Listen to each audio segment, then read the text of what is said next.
small because it's a massive amount of money. But when you start spreading it out over our entire state, the dollars start to diminish. I mean, it's not for nothing, and everybody is grateful because budgets are tight and budgets are getting smaller in many places, but it's still a huge mountain to climb. It's don't you not. think? It's not enough. The number I said before, we have 16% of the treatment capacity we need. This settlement, even if it only went to drug treatment, as we talked about, is going to other things too: education, prevention, recovery programs, appropriate harm reduction. It's just not going to be enough. Now we have other dollars in the system, some from this. Happy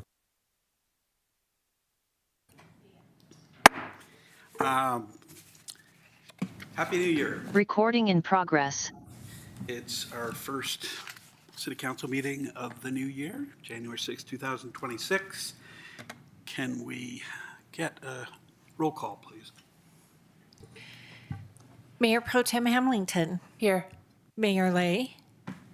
Here. Councilmember Dickinson. Here. Councilmember Fahey. Here. Councilmember Hefner. Here. Councilmember Kern. Councilmember Cooperman. Right. Please join with me in the Pledge of Allegiance. I pledge allegiance to the flag of the United States of America and to the republic for which it stands, one nation, under God, indivisible, with liberty and justice for all. All right. First up, tonight's meeting is an executive session for real property acquisitions and dispositions. The city manager is requesting City Council convene an executive session for the purpose of discussing real property acquisitions and dispositions concerning properties in Louisville only as to appraisals and other value estimates and strategies. Yes, thank you, Mayor. As noted on the meeting agenda, and as you stated, the city manager is requesting an executive session for discussing real property acquisitions and dispositions pursuant to Section 5-2C of the Home Rule Charter and CRS Section 246402-4A, specifically as to appraisals and other value estimates and strategy. Prior to entertaining any motion, the city clerk will read a statement required by the city code. It is the policy of the city to conduct public business and meetings open to the public. While in executive session, it is inappropriate to take straw votes, keep minutes, or to make any final decisions. It is the duty of each member to ensure that executive sessions are conducted in strict compliance with this ordinance, state and federal law, and any applicable provisions of the state and federal constitutions. If at any time the scope, nature, or parameter of this executive session goes beyond the publicly stated topic, it is the responsibility of the council to terminate and cease any further deliberation within the executive session and return to the public meeting. Only those topics described in city ordinances may be discussed in an executive session. Those topics are summarized as follows. 1, where federal or state law requires that the information being discussed remain confidential. 2, certain personnel matters involving only employees directly appointed by the council and other personnel matters upon request of the city manager or mayor. 3, consideration of water rights and real property acquisitions and dispositions, but only as to appraisals, value estimates, and strategy. 4, legal consultation with an attorney representing the city with respect to pending litigation. Regarding the authority for the executive session, Section 5-2C of the Home Rule Charter authorizes an executive session for the purpose of discussing real property acquisitions and dispositions, but only as to appraisals and other estimates of value and strategy. An executive session for this purpose is also authorized by the Open Meetings Law, Section 246402-4A of the Colorado Revised Statutes. The request involves potential acquisition of real property. With that, Mayor, you may entertain a motion to go into executive session for consideration of real property acquisitions and dispositions. Thank you. I move to go into executive session for the purpose of real property acquisitions and dispositions, and that the executive session include City Manager Diana Langley, okay, Deputy City Manager Sam Fox, Community Development Director Rob Zucchero, and City Attorney Kathleen Kelly. Second. Can we get a roll call? Councilmember Kern, Yes. Councilmember Fahy, Yes. Councilmember Dickinson, Yes. Councilmember Hefner, Yes. Councilmember Cooperman, Yes. Mayor Pro Tem Hamilton, Yes. Mayor Lay. Yes. Okay. With that, we'll adjourn into executive session. There'll be a note up on the screen during the time that we're in executive session. We'll start the meeting back up no earlier than 6 p.m. Thank you.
All right, we're back on. Thank you all who are here and have been here for a little while. We had an executive session, went a little bit over the 1 hour. But I appreciate the patience. We are needing a report from the city attorney. Thank you, Mayor. Mayor and council, as noted on the meeting agenda, the executive session was for the purpose of discussing real property acquisitions and dispositions, and the city council had such discussion. In follow-up to the executive session, no formal actions required from the council at this time. Thank you very much. So we'll go on to the regular agenda. Do we have a motion to approve the agenda? So moved. Second. All in favor? Aye. Any opposed? All right. Our next item is very exciting, which is to introduce our Louisville Fire Protection District's new Chief Milan. And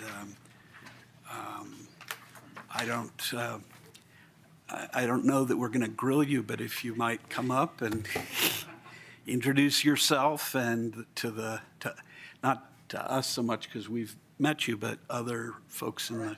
Well, thank you. I'm Kevin Myling. I've been on the job for a total of 14 days now, and we've had one pretty significant incident, and I'll give you a quick brief on that when we're done. Grew up in the Denver area, Golden. Started as a volunteer firefighter in Golden. I was a school teacher at the time, and then kind of fell in love with the profession, and was an assistant chief at South Metro Fire Rescue, so the south side of town, prior to being lucky enough to land the best fire chief job, certainly in the state and potentially in the country. Thank you very much. So again, that's enough about me, but it's true honor to be here. What an exciting community. As I did my research for the assessment center, I spent a lot of time, in the community, have a lot of familiarity from, children that live here and kids going to school not too far from here, and have always had the utmost respect for what goes on here. And it's a true honor to be able to serve here. I want to shout out to Chief Wilson. He has absolutely set the table for incredible excellence, as demonstrated at the fire response yesterday. So we had 6 fire agencies, another half a dozen law enforcement agencies, ODM from Boulder, all passed this around, but certainly the state participated. They flew their multi-mission aircraft, gave us some, I'll pass that. Intelligence that we could make decisions with. So truly an integrated approach. The one thing we learned from 9/11 is one fight, one team, and that was definitely demonstrated here. So with that, a few ceremonial things coming up for the department. We're having a push-in, so a dedication of our new fire engine on Saturday at 10 o'clock. We posted some flyers around town and also at the library, rec center, and it's an age-old tradition from the 1800s. So back in the day with horse-drawn apparatus, horses don't back up very well, so the firefighters would unhitch the horses and then push the wagons back into the bay. So we've taken that, and when we have a new apparatus, we'll transfer some water from our oldest apparatus, which is a 1929 Chevrolet. We'll take a gallon of water out of that and put it in the tank of our newest apparatus, which is a 2025 E1. Fire apparatus, as you well know, are not cheap anymore, but they're certainly essential for the jobs that our men and women do. Beyond that, on the 21st, we're going to do a change of command ceremony at our Station 3, and we'll send, I believe we've already sent some invites, but we'll make sure and resend those. And that's where, we'll formally pass command from Chief Wilson. And again, I started this offering kudos to Chief Wilson, the chiefs that have come before, and the 140-year history of the department. We are truly poised for excellence, again, in the state and certainly in the nation. So I couldn't be more honored. I couldn't be more humbled to be here. And with that, I think I gave you a quick brief on the fire. Started about 3 o'clock. We were on scene actively fighting fire for about 3 hours. Crews babysat it overnight. Got final extinguishment this morning.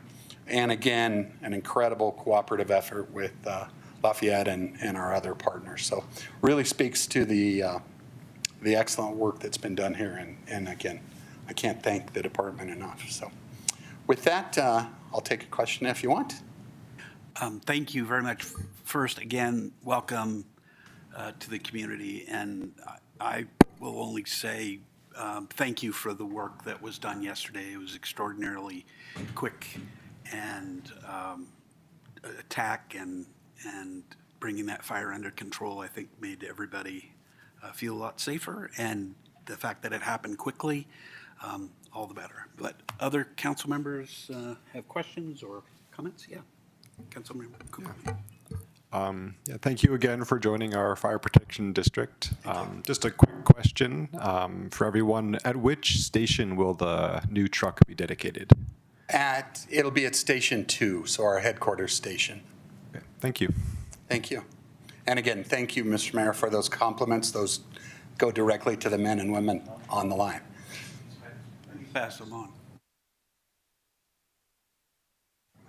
I also like to thank you for joining us, and congratulations, welcome. We're happy to have you here. I want to also confirm this is the Via Appia station, this is where you do Yes. the truck? And then the change of command ceremony, is that, you said on the 23rd? 21st, and it'll be our 21st. Station 3. I probably said the 23rd. At That's- Station 3, so that's like over by Red Tail Ridge? It is. Okay. What? Oh, at the tech CTC. center, at the Yeah. tech center, Yeah. okay. Yes, and I also want to add my thanks for the efficient job you did yesterday on the fire. I will say I was leaving Lafayette and didn't see it because it was behind me. Then I got home and turned into my neighborhood and saw, oh, wow. And from my deck, I watched the fire burning, thinking, I'm just glad it's going that way.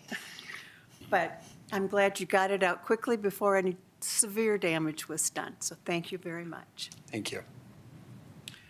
Councilmember Kern.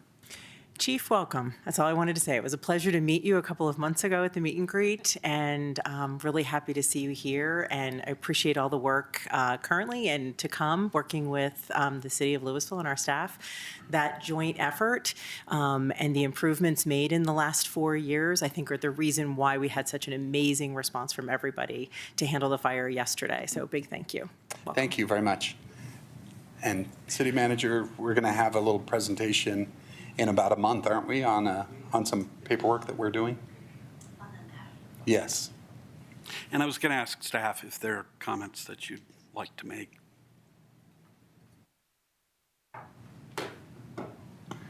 I would just like to say from staff perspective, we're really excited about Chief Milan joining the Protection District, and we're looking forward to having continuing a really strong partnership and being able to get his expertise on a lot of items that we have coming to council related to the mapping associated with the WUI code and a lot of other initiatives that we have. So we're really excited about the ongoing partnership with the Fire Protection District. Thanks. We'll Thank have you. you back undoubtedly. All right. Thank you. Appreciate it. All right. Our next portion of the meeting is public comments on items not on the agenda and items on the consent agenda. Please, if you would like to make a comment on an item that's not on the agenda or that's on the consent agenda, please fill out a card. They're right outside of the council chambers. Bring your card to our city clerk at the end of the dais. She will call your name in an appropriate order. please tell us your name when you get to the podium, and if you are a Louisville resident. Each speaker is limited to 3 minutes, or 6 minutes if you're pooling time with another person in attendance, either physically here or online. All opinions are welcome. Please be respectful of each speaker to ensure everyone feels welcome to share their comments. Please refrain from any cheering, clapping, booing, or otherwise disruptive behavior. As many of you know, public speaking is one of the big fears that a lot of people have. It's tough to get up in front of a bunch of folks and state your opinion or your thoughts. Let's give each other a good amount of respect. And I have every reason to believe that people in Louisville typically do that and will tonight. So, are there any public comments? Okay. First up is Douglas Harper, followed by Jerry Foley. Thank you. My name's Douglas Harper. I'm owner of Union Jack Liquor. And my comments are on the Coal Creek Village traffic study that was included in there. The recommendation is to make... Hold on for just a second. I appreciate your bringing the comments, but that item is on the agenda. But there will be no public comment on that tonight. Right. Not to say that what you're about to say or would like to say is not important. It's just we're not going to be hearing it tonight. In all likelihood, depending on the vote of council, we're probably going to continue that hearing until... When will public comments be available for that? I believe... February 3rd. February 3rd? I'll put that on my calendar. Thank you. Thank you for coming. Thank you for that. And I know it's a little abrupt when I don't like interrupting people, but public comments are, on that kind of thing are really important to do in particular order. All right. Any other public comments? Next up is Jerry Foley, and she has pool time with Kelly Harper. My name is Jerry Foley, and I've been a resident of Louisville for over 40 years. Actually, I spoke at a prior council meeting about the same topic I'd like to talk about today, and it's about the significant increase in the 2026 Coal Creek Golf Course rates. Since I last spoke with you, there was a email that was sent out by Adam Blackmore, the Director of Parks and Recreation, and that email, and I'm going to quote what it stated, it said, the proposed fees increase in annual pass sales are being paused to allow time for staff to provide a presentation to the Recreation Advisory Board, known as RAB. And that's going to happen at the end of January. He also stated that following the presentation, a recommendation will be developed based on the feedback received and brought forward to City Council for consideration, and that is expected to be in front of you sometime in one of the February meetings. My ask here is that with that pause and with that review and a new proposal coming, I'm asking you to consider and ask the question of the Coal Creek management, how much did you consider what the RAB asked you about, what the RAB did in the way of asking for changes, what the RAB did in terms of recommendations, what the RAB did in terms of encouraging you to look at those increases to see if they're really realistic and acceptable for the community? And I say that because the last time that Coal Creek management went in front of RAB, they did not consider the questions that RAB asked. They did not acknowledge the concern that RAB had about the huge increase percentage-wise and in some cases dollar-wise of those increases. So I'm just asking you to consider that and ask RAB that question.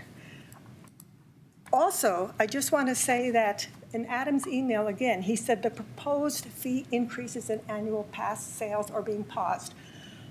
The pass sales are being paused, true. What's not being paused is, as we speak, the 2026 rates are in effect for Coal Creek daily rates. So if I were to go today, I would get a rate that is going to be 2026 and not 2025. That is not a pause in the 2026 rate. So either I misunderstood Adam's email when he said there was going to be a pause in rate increases and annual passes, or there's some kind of miscommunication that's going on between what Coal Creek Management, Golf Course Management is saying and what the Director of Parks and Recreation is saying.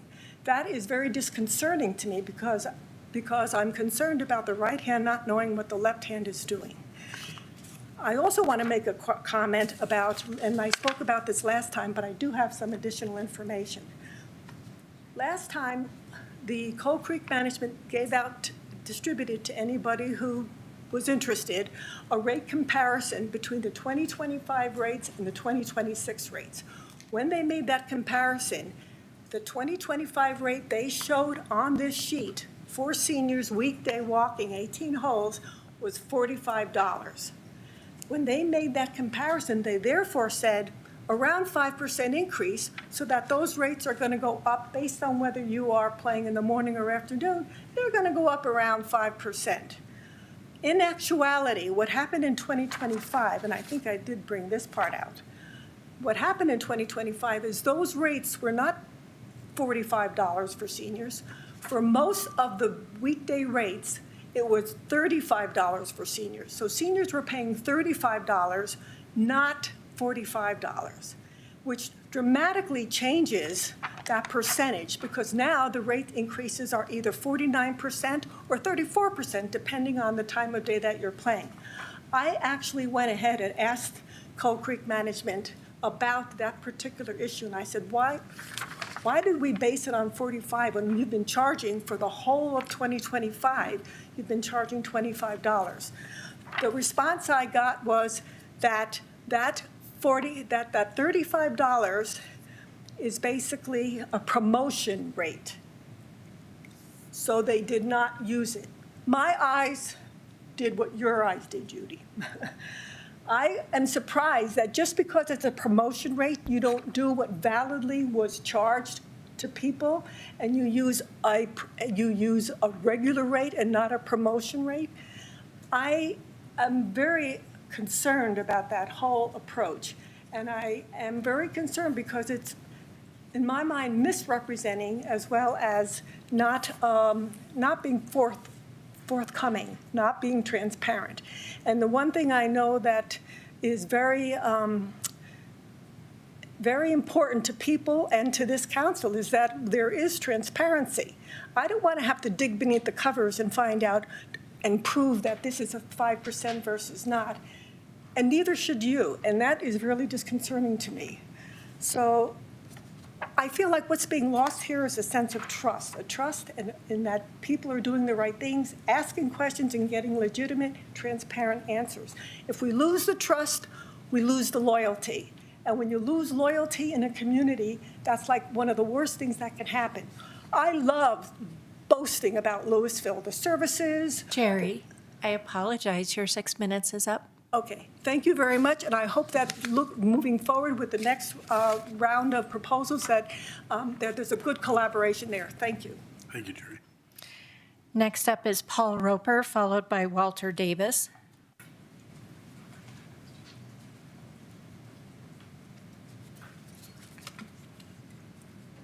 Mayor Lay, City Council members, and citizens of Louisville, good evening.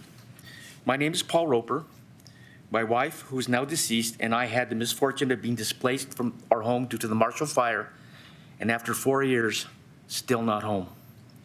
My address is 834 Spyglass Circle, and I am here as a concerned citizen to address a matter of significant public interest, one that goes to the heart of government transparency and accountability, adherence to proper procedure, and the fundamental right to be heard.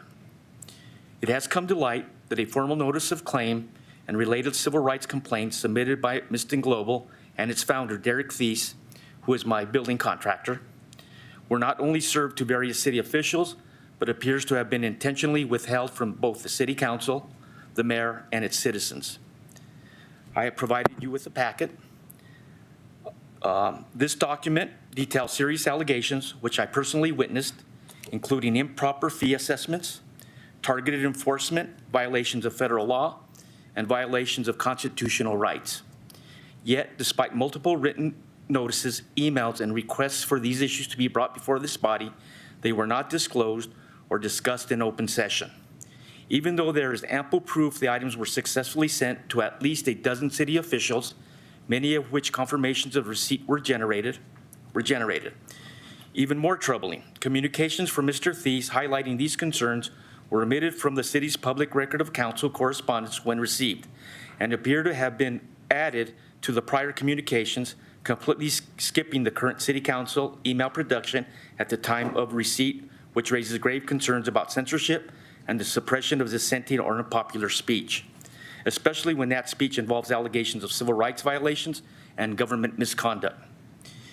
If a city filters what its elected officials and the public can see, it undermines the very principles of open government and accountability. Many items, including the notice of meetings in which recent contractor licensing ordinances were passed, have not been properly published or promulgated as required by the Colorado Constitution. Robert's Rules of Order, which guides the conduct of public meetings, are designed to ensure that all voices, especially those raising concerns about government action, are heard and considered. Bypassing these rules by withholding crucial information from council deliberation and its citizens not only violates procedural fairness, but erodes public trust in our institutions. Transparency is not just a best practice, it's a legal and ethical obligation. When city leadership fails to inform the council and the public about credible complaints, especially those involving potential unlawful conduct and misuse of public funds, it risks not only legal liability, but the confidence of the community it serves. I urge this council to demand a full accounting of why these... Mr. Roper, I apologize. Your 3 minutes are up. Okay, well, I thank you for listening, and I do hope that you address this matter. And thank you for listening. Thank you, Paul. Next up is Walter Davis.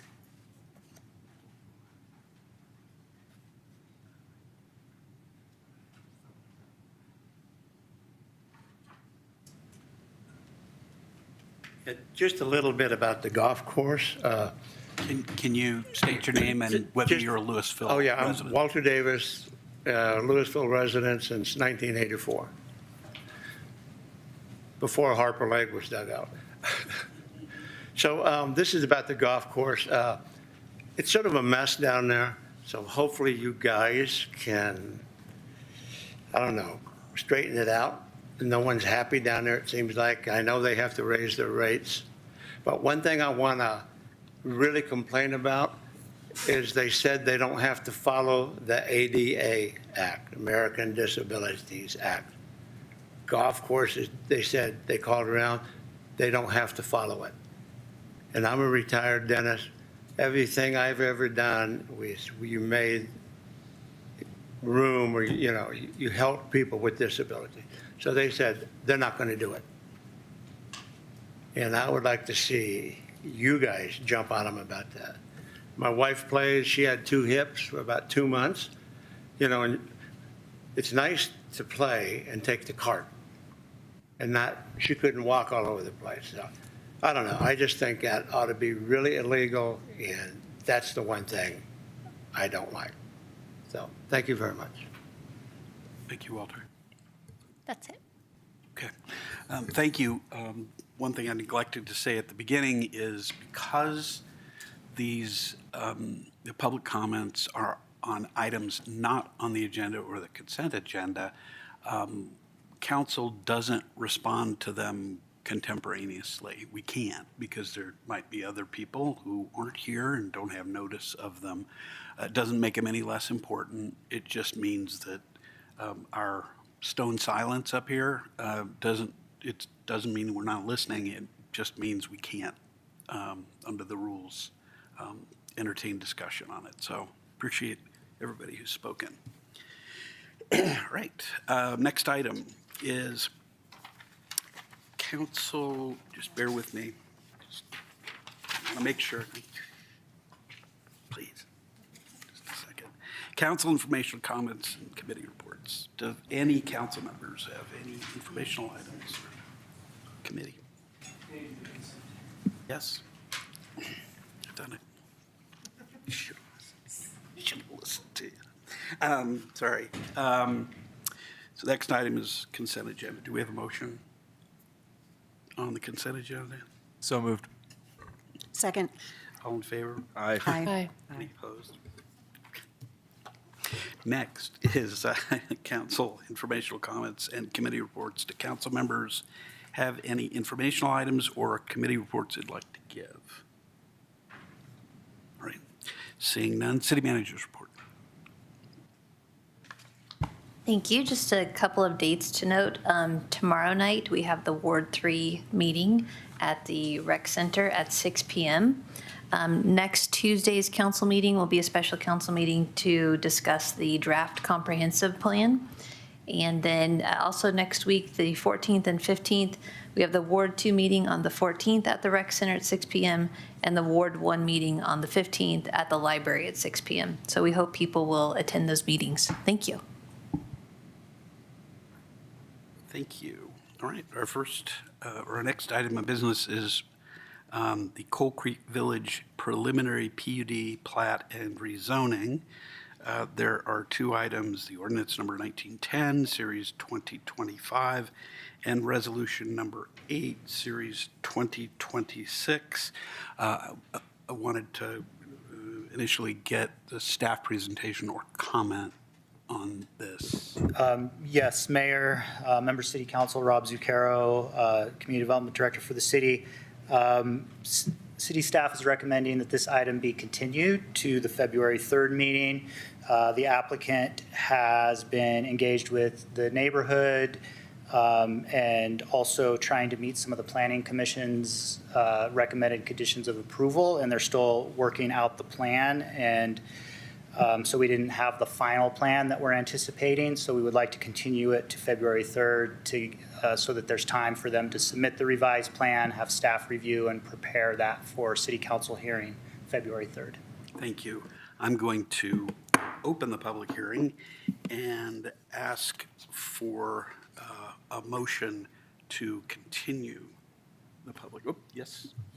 I move to continue ordinance number 1910, series 2025, and resolution number 8, series 2026 to February 3rd, 2026 at 6 p.m. Second. Actually, do we need, because it's a motion, pardon me? Yeah, that's what I was going to do, but I want to make sure. Let's do a roll call on the motion, please. Councilmember Kern, Yes. Mayor Lay, Yes. Councilmember Hefner, Yes. Mayor Pro Tem Hamilton, Yes. Councilmember Fahey, Yes. Councilmember Cooperman, Yes. Councilmember Dickinson. Yes. Motion passes. And we're continued. Just a quick comment to Mr. Harper. February 3rd. Okay. He had the good graces to come and be with us tonight. I think the least I could do is clarify that. All right. Next is resolution number 9, series 2026, a resolution designating the residence located at 728 Grant Avenue, a historical landmark to be named the Kepler House, and approving a preservation and restoration grant. And I'll ask for the staff report. Actually, Mayor, if you don't mind, I'm going to recuse myself from this item. I don't have a personal financial interest in this, but this is my neighbor directly across from me, and I don't believe I can actually rule on this topic without bias. Thank you, Councilmember. When this happens, Councilmember Dickinson did it just according to the rules, which is to ask or to mention that he'd like to be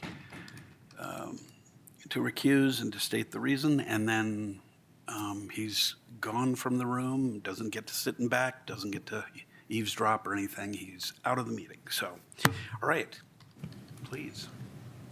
Good evening, Mayor and Council. My name is Jess Daniels, Senior Planner. This case is a request for a landmark designation and preservation and restoration grant request at 728 Grant Avenue. This property is located near the intersection of Pine Street and Grant Ave. And in addition to the landmark designation, the grant request is for $40,000 for rehabilitating the second-story deck and porch on the property.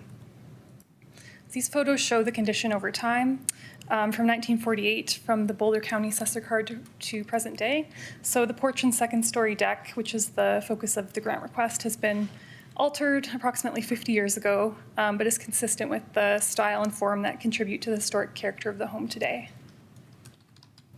The home meets the landmark criteria as it's approximately 121 years old and was constructed in 1904.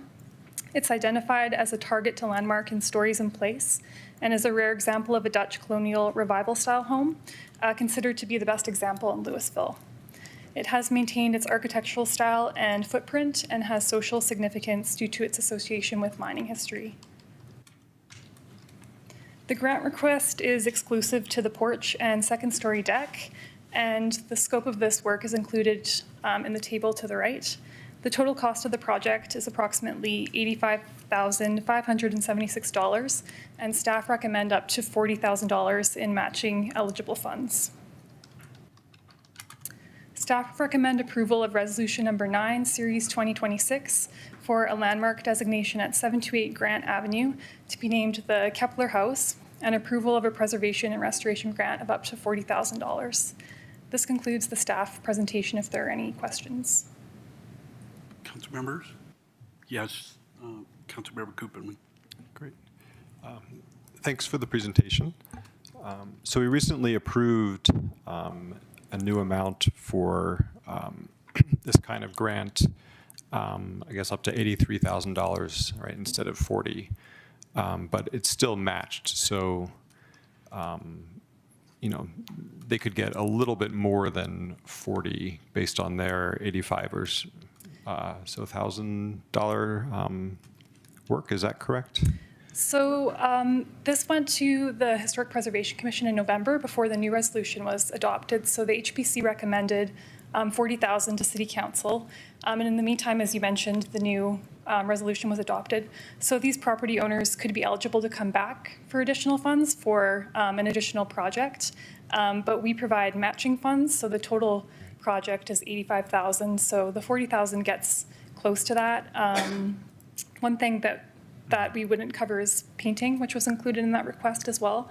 So this recommendation does get to close to what they need and what the city would provide for matching funds. And if they were to come back for additional work, they would be eligible for those amounts under the new resolution as if they were landmarked today. Okay. So you're saying that because they were reviewed prior to adopting those new amounts, we should sort of stick with them for the moment, but if they come back for some other work, they would be able to access, I guess, 43,000 in more funds, is that? They could access additional funds. Once they're landmarked, they're eligible for the funds in the resolution that are in effect at that time. So that's the new resolution. So this HPC recommendation was considered in November, but they don't need additional funds as part of this request, but for subsequent projects, they could come back. Okay. I think that was all. Thank you. Thank you. Any other comments? All righty. Do we have any public comment on this one? Okay. Further discussion by council? Can I get a motion? Yes, Councilmember Fahey. I move to approve resolution number 9, Series 2026. Second. Any discussion? Okay, all in favor? Aye. Opposed? All right, next is presentation on, pardon me? Caleb, bring him back. Oh, yes, good point. Is he, will somebody go and get the council member? Thank you.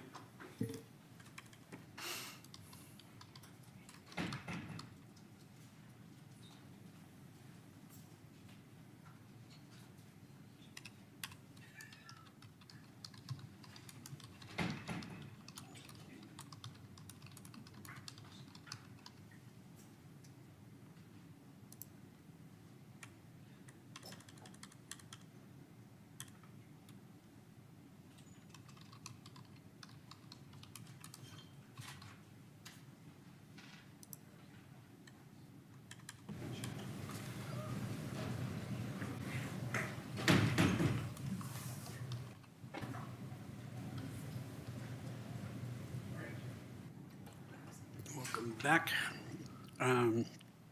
The next item is a presentation on, excuse me, Parks Rec and Open Space Long Range Plan and Trail System Plan Consultant Update. Director. Good morning, or good evening, Mayor and Council. It's a pleasure to be here with you this evening. Adam Blackmore, Director of Parks, Rec, and Open Space.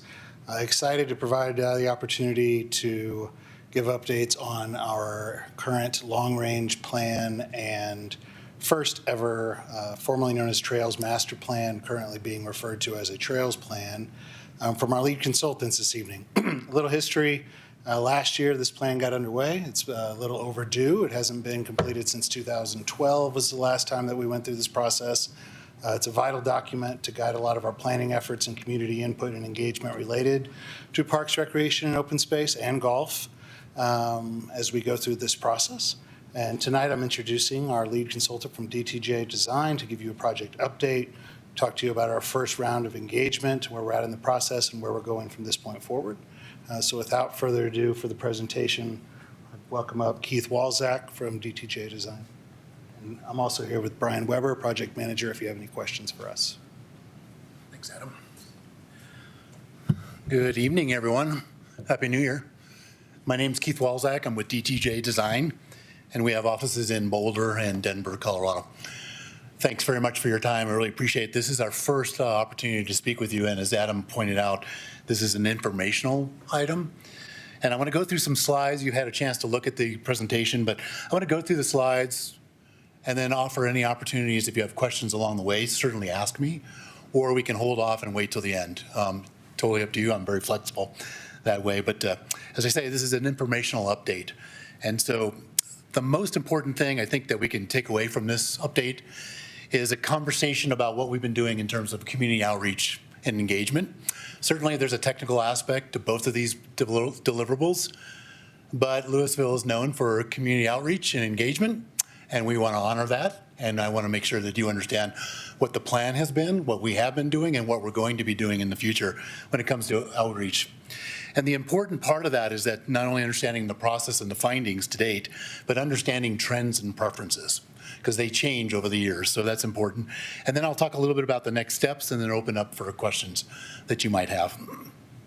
So as Adam pointed out, the guidebook, the overarching strategy, is including both the long-range plan, and as Adam pointed out, the last plan was in 2012. A lot has happened in Louisville since 2012. The flood, the Marshall Fire, COVID, and pickleball.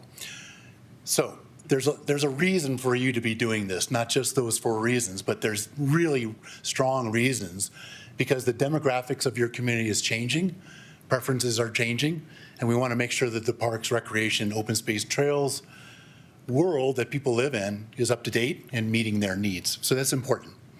Also, as Adam mentioned, this is the first time that you're doing a trail system plan. The Public Works Department operates and does multimodal shared systems planning.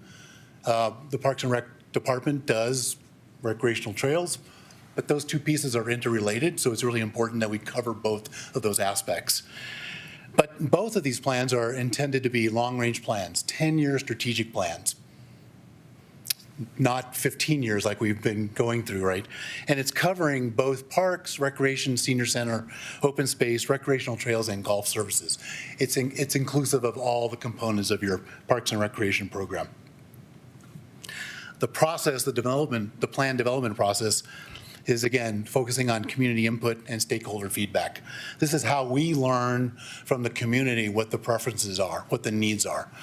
But at the same time, we're looking at technical information. I'm going to talk about the community survey. I'm going to talk about the research that we do to understand how many parks you have, what the recreational services are all about, how many acres of open space you have, what kinds of trails you have. But we're also looking at national standards and peer review standards. And what I mean by that is that your adjacent neighbors, Lafayette, Superior, Erie, all have similar plan documents. And it's important to understand what the other communities are doing so that you know that you're benchmarking it appropriately. So we're taking a close look at all those components when we talk about the technical needs assessment reporting. And then we're looking at best management practices. That's key to this.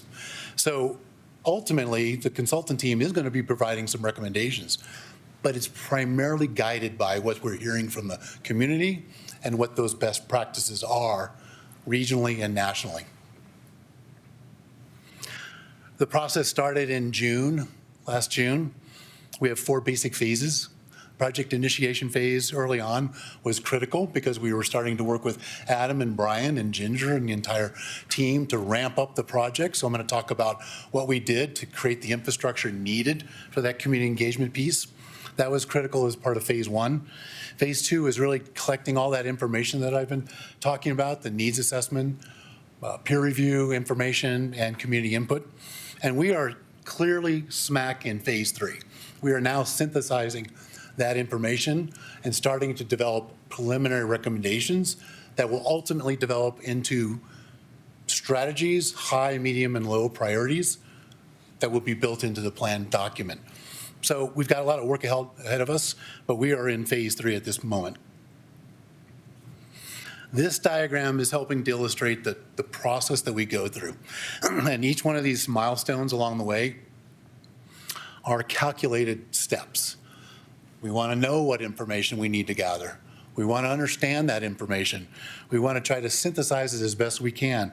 We want to talk about that information. Are we missing pieces of information that are critical along the way? That's what that discussion piece is in the middle. And then we start to develop these initial recommendations. These are not planned strategies or policies at this moment in time. They're recommendations. And it's a collection of the information that we're getting from the public and our research. Then we go back and talk about it some more with staff. So there's multiple points along the way to not only talk with the community, to listen from the community, but also to talk with the experts in-house, the open space folks, Brian, who's doing parks projects, and to have these deep dive discussions before we start to develop these strategies. So it's a very methodical process that we go through before we start writing a plan. So on the community engagement piece, I can't underscore this enough how important this is. I probably should have pulled the project website ahead of this, but I think this is a good starting point. This is just a snapshot of some of the events that we've been going through and the participation levels that we're already seeing. So in the very beginning project initiation phase, we developed a community engagement plan, a plan on how to engage the public. These things that you see on this slide are part of that plan. So we wanted to have a series of pop-up events, informal, meeting people where they play and work, and talk to people one-on-one. We had 7 different pop-up events, literally set up a tent, had a big map, and talked with people. We had 150, probably more people that we talked with during those pop-up events. Really important because it starts to initiate the project, starts to collect the information from people who are using the rec facility or who are going to the trailheads and using the trails. We had a community open house event, and we had 182 participants during that event. And that was, I'll talk a little bit more about that event and how we set that up. Really critical piece of the process. We conducted a community survey, and there's 2 parts to the survey. There is the statistically valid survey, and you probably, as residents, probably received a postcard that said, fill out the survey, or use that QR code and fill that out. 1 survey response per household. You didn't get that? Sorry to hear that. You can still do the survey if you like. Over 7,000 postcards were sent out to community households, which is pretty significant. Our target on the survey was to get a plus or minus 5% margin of error. We achieved a 3.5% margin of error. So we exceeded our expectations in terms of the statistically valid survey piece. That same survey tool was also considered an open link survey. The survey was at the open house event. It was made available to whomever wanted it. So if you have a household and you filled out survey, but Johnny wanted to do his own survey in that same household, he could have done the open link survey and filled that out as well. We had over 1,400 responses. That exceeded our expectations in terms of the open link survey tool as well. So these are good stories. This is really good, and it demonstrates to us that you have an engaged community, they want their voices heard, and the tool was successful. We also had an open space trails workshop. You might hear the term focus groups, focus sessions.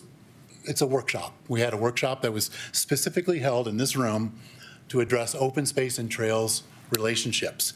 We had people who were agency representatives, people who are running their trail systems in Lafayette and Boulder County, experts from your staff here.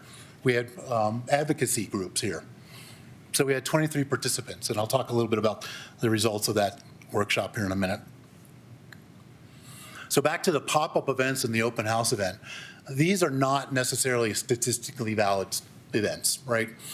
You can see in the picture we had a jar exercise, and we were just asking people to think about their priorities and their preferences. And the very top one on the graph you can see is maintain what you have.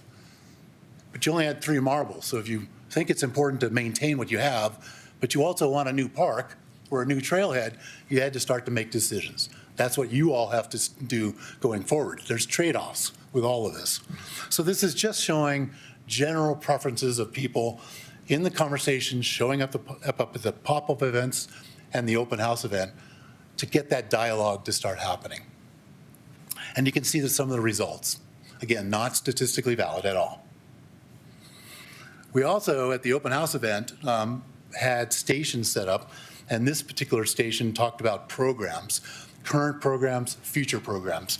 So when we talk about programs, aquatics, facilities, the types of programming that goes on with the pool facilities, swim lessons, competitions, whatever it is, fitness and wellness programs, senior services, you can go along the wheel there and you can see the categories. And we had boards and we had people place dots to tell us what they thought was important to them over the next 10 years. Again, this is not statistically valid. It's just kind of giving us a range of where people's preferences and where trends are heading going forward when we talk about programs. We also ask about the amenities that you would prefer. So golf, talked about a lot this evening already. Trails, open space, more open spaces, parks, facilities, recreation senior center. So we were asking, again, people to start thinking about these facilities that they prefer in the community and tell us what they think about them.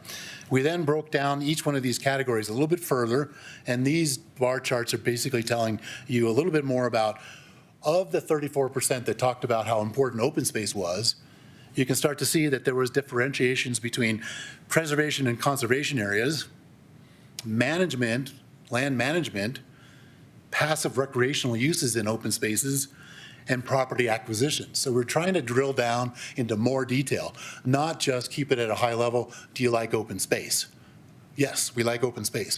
What is it that we like about it? What should we focus on going forward? So these graphs are telling us a little bit more about the specifics associated with each one of those components. Property acquisition on open space was of interest to a lot of people. On trails, connectivity. And we heard that in the workshop. You got to connect the system that you have, whether it's a multimodal path system or a recreational trail, and it's from my home to that park, the system needs to be connected. On the recreational and senior center facility, it's fairly even, but you can see fitness and wellness shows up high. And our perception is that in Louisville, your population has dropped a little bit over the last few years since the last census, but your aging population has increased. So that cohort is interested in wellness and fitness programs. We take that into consideration going forward. And we talk about parks, multi-purpose athletic fields ranks pretty high. Sports courts are important. You probably had a lot of people who are interested in tennis, and maybe even some people who are interested in pickleball, and they wanted their voices to be heard. They want more of those things, right? So that's what's showing up here. And then golf services, there's a study that you all did in 2022, I think it was, that kind of started to look at the golf facilities and what you need to do in terms of improving the facilities. We've heard many, many times for people who are supporting the golf services offered there that the clubhouse facility needs to be addressed, whether it's expanded, restored, rebuilt. there's a lot of interest in trying to maintain that asset. At every one of these events, the pop-up events, the open house event, we had a 6x6 map, and we asked people to write their comments. We document every one of these notes cards. And we have a database, if you want to see that. It'll be in the report. Every one of the comments that are made without us manipulating or suggesting or interpreting. And then we start to look at patterns to understand how many people are making similar type comments. So what you see on the left is that we're starting to generalize some feedback that we're getting, but we're documenting all of the sticky notes at every event. I give a lot of credit to Adam's staff, Ginger and Brian. At the very beginning, I talked about it. We set up a project website. We got that out. Ginger created the Join the Journey, created the logo that you see here.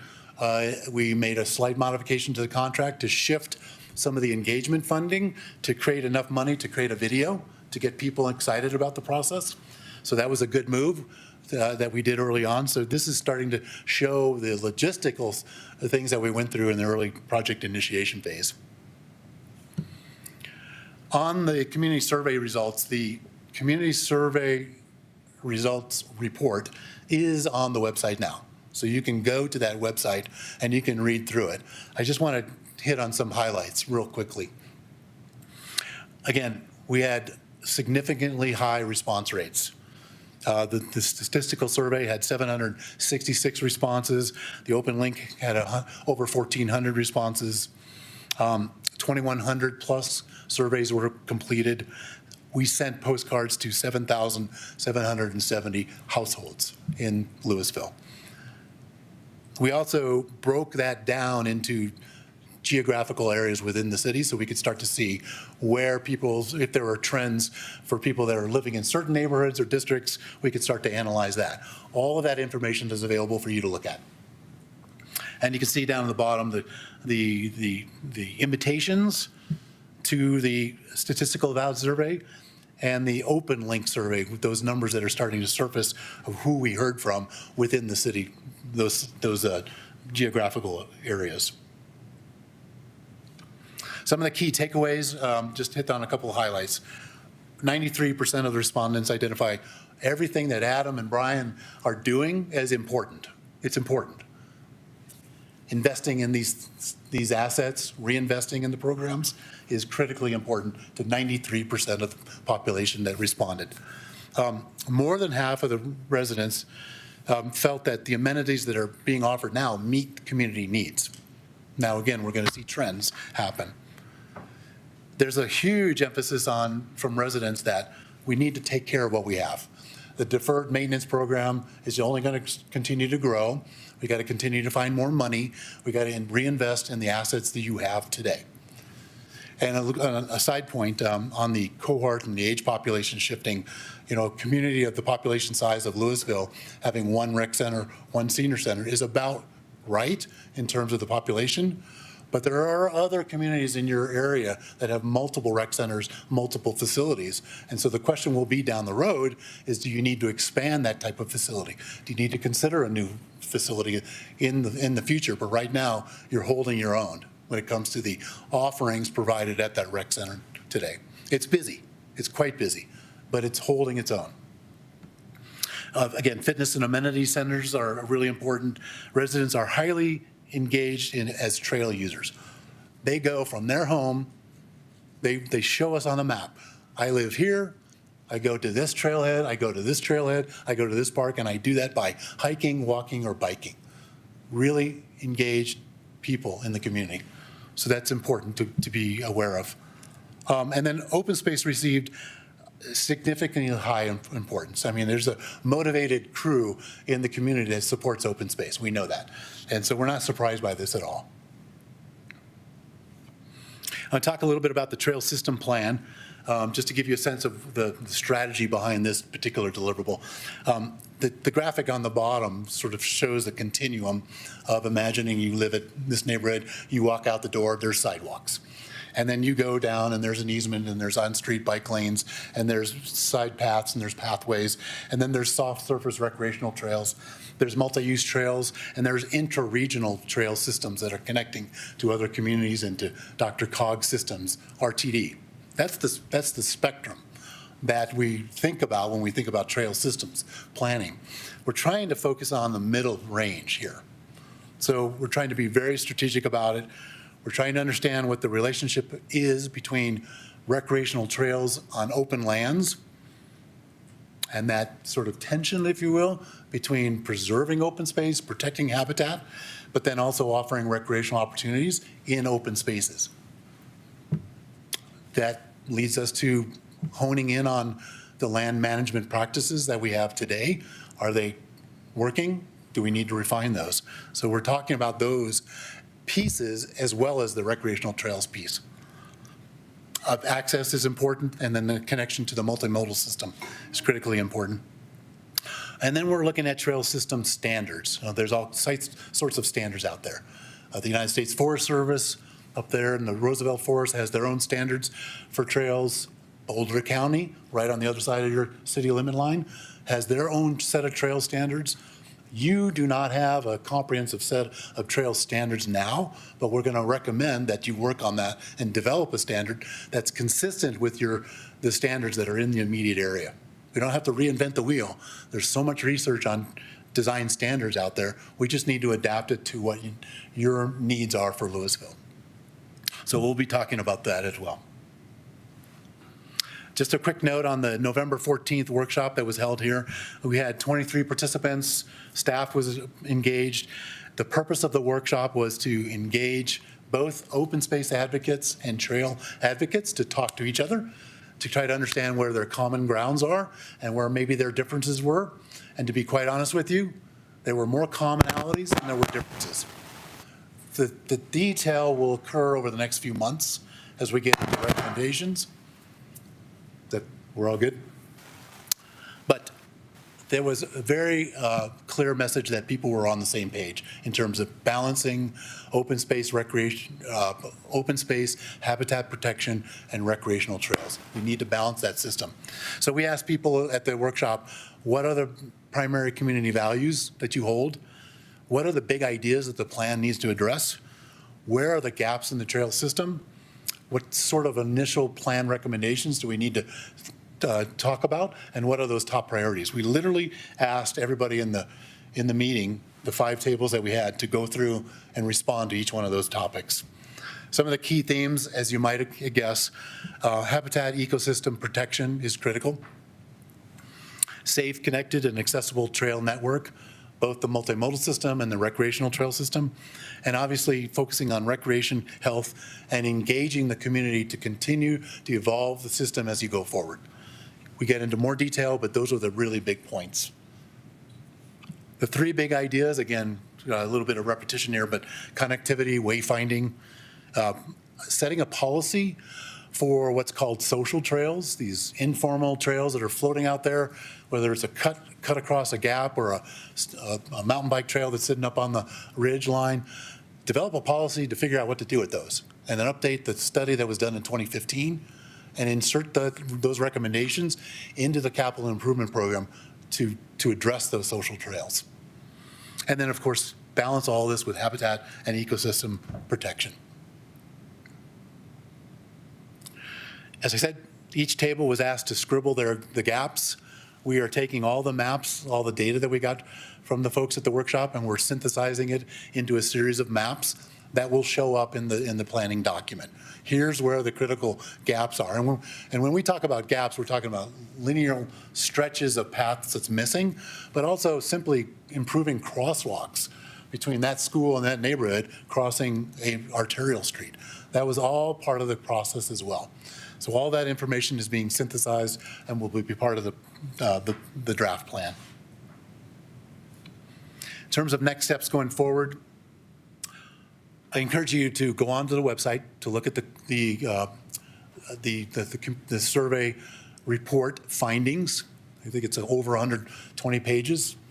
But we're also submitting to and working with Brian on summarizing all of the community engagement activities to date. Now, what's important is that we have another open house event scheduled for the spring, and we have another series of, another focus group and another series of advisory board meetings that we're going to have in the spring when we're getting to the draft recommendations. So the summary report is a kind of going to continue to evolve.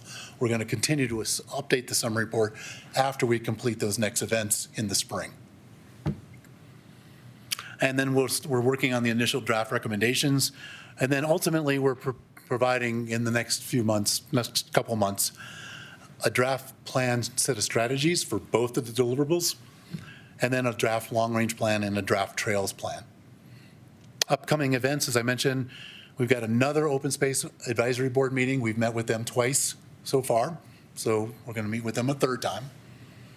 They were part of the series of advisory boards, so technically we've met with them 3 times, and we'll meet with them 2 more times. So we're making sure that we're connecting with that group for sure. There will be a focus group that will focus on recreational amenities. I just talked about the next round of advisory board meetings. And of the entire presentation, I just found the one typo. Oh, I did fix it. I was looking at an older version. That house was misspelled. We will have another community open house event in the spring to present the draft strategies and plan for community input. So I realize that's a lot of information. I'd be happy to answer any questions that you might have. Thank you. I think there probably will be questions. Yes, Councilmember Kern. Great, thank you. Really fun to participate so far in the process, and I've heard some really great comments from community members and liking the engagement, so that's really good. These are like nitpicky statistical things I was curious about. Like, is there a way for us to know how many views or hits the video that you did got, like how many people looked at it to encourage them to participate? Wasn't sure. And then we were looking at the percentages of respondents by area to the survey that you did, by like the way that you broke it out to the different parts of the community, and it shows the percentage, but it's based on the total number of replies. I was curious to know if there's any way that we can see percentage of that that did reply by area. So if you sent 500 into area 1, what percentage, to see maybe where the highest engagement levels are based on the different areas of the community. Those are great questions. The first question, I'm going to work with Brian and Ginger because they're the managers of the domain for the website, the city's website, but they should be able to understand how many click-throughs have occurred. I can't quite speak to that entirely, but I would imagine that data is available. So that's the first question. And the second question is, yes, if you go through the RRC Associates report, I am pretty darn sure, don't hold me to the fire here on this one, that Kaylin has the number of click-throughs and broken down into each area and the number of responses. If I'm incorrect about that, please let me know. I will double check, but I believe that her software tool absolutely does allow us to do that. Oh, nice. That would be actually really interesting to kind of see where that engagement is. So I was also, you guys are, when you're talking about the trails, you have, it was, I'm trying to remember the word you used now. But it is like some level of consideration for accessibility.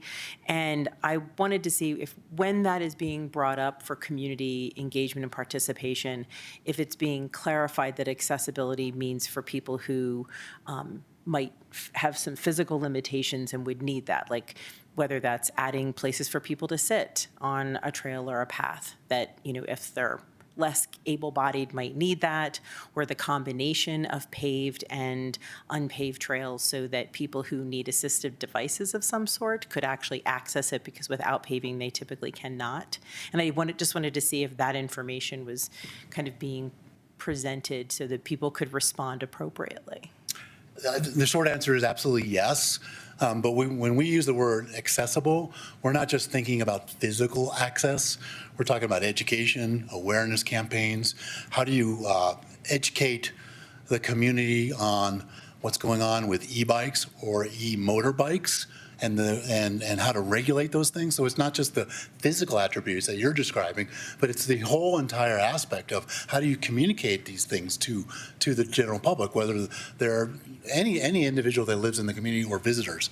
So we're addressing the whole spectrum of accessibility, right, including ADA requirements, things like that. Okay, so like when you get deeper in the process, or maybe it's the staff component of it, that's when you kind of drill into where because ultimately it's going to help us decide where, as a community, we want to spend our resources to make improvements or changes. So will that information come later down the road to help us or help our staff make those decisions? Yes, what you're going to likely see, and we're starting to work on this already, is we are jumping ahead 3 steps and starting to think about what are those actionable high priority, medium priority, low priority. And we have a list of 50 or 60 actionable items. That's what we're doing. We're then going to work with staff to vet those actionable items. Is this a real thing?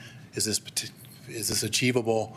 And it meets all those categories that I was just describing, whether it's a physical capital improvement program, or it's monitoring programs, or it's operational programs, or educational. That whole list is pretty extensive. We will then vet that with staff, and then we will vet it with the public. We're going to present that actionable list. And that list is the most important piece to the plans, because it's saying to Adam and to Brian, here's the 10 things you need to address in the next 2 years. Your previous plans didn't do that. They're good plans, but what's missing, what has been traditionally been missed in these previous plans, is this list of actionable items that says, within year 1 to 3, you will complete these things, and you will monitor the plan every year, and you will visit with the elected officials to explain what you've done and what you're still working on. That's the most important part about any of these plans. So yes, we'll be getting to that level of detail. Right, how we do the implementation, that'd be great. Because I think then, and maybe Adam would be able to speak better to this, but there's been concern and comments that under the maintenance of open space, there's nothing specifically addressing the community's concerns about wildfire maintenance versus, natural habitat maintenance or trail maintenance, that it's a very specific kind of maintenance that we need to get maybe the fire department involved in, as well as like working with our open space team. But I think we're hearing that, and I think after yesterday's fire, it kind of brings it even more to light, the importance of us to be able to have our community members engage on the level of priority that has for them. And I just wanted to kind of make sure that you were hearing what I'm hearing, is wanting to make sure that that is part of the conversation about maintenance of open space. Yeah, I can guarantee you I'm hearing what you're hearing. Pretty sure. But I do want to put it in perspective. The reference was made that there's another workshop on the comprehensive plan. The PRO's long-range plan fits underneath the comprehensive plan, the city's comprehensive plan. The vegetation survey, the wildfire mitigation plan, all these technical documents fit underneath the PRO's long-range plan, the trails plan. They're informing the decisions of these 2 plans. We're not replicating all the same information. We're linking people to readers to those other documents that says, here's what the wildfire mitigation plan says we need to do in terms of the next implementation steps. But we're not repeating all of those elements in this document. Gotcha. Thank you very much. I appreciate it. Other council members? Councilmember Fahey. Yeah, I'll kind of continue on a little bit with what Councilmember Kern was saying about the fire issue. I noticed that Area 5 is everything west of McCaslin.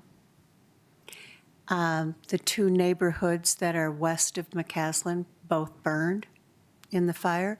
So I'm wondering how many people actually got their invitation, their paper mailed form to fill out. Because I know I didn't. Councilor Kern did not get one. And so if you haven't moved back, which several people still haven't moved back, I think we could get a higher response rate if we did another attempt at the current residents, because not all of them are the same residents as prior to the fire also. Yeah, that's a unique circumstance that you're having to deal with in this community. And we can continue to spend more money and keep making more postcards and doing the survey. I don't know, honestly, if the responses are going to change drastically that much. I hear what you're saying. Okay. I hear what you're saying. Absolutely do. You can invest more money into more surveys, right? Well, We I can also find- mention that from the Enclave neighborhood, which is where I live, there is no access to a trail. There is the trail, the Mesa Trail is right behind the Enclave, but there's no access point from the Enclave to the trail. So there's no way for us to get to a trail without going out in McCaslin and walking up to Harper Lake or something, going under the underpass or whatever. So that's another consideration. No, that's a good comment. That's why I was stressing that the trail system plan isn't just about soft surface gravel recreational trails.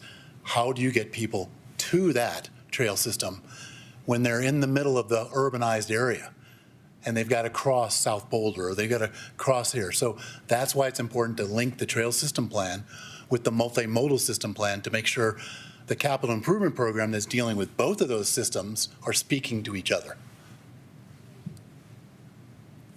Any other questions? Yes. Councilmember Hamilton and then Councilmember Hefner. Thank you.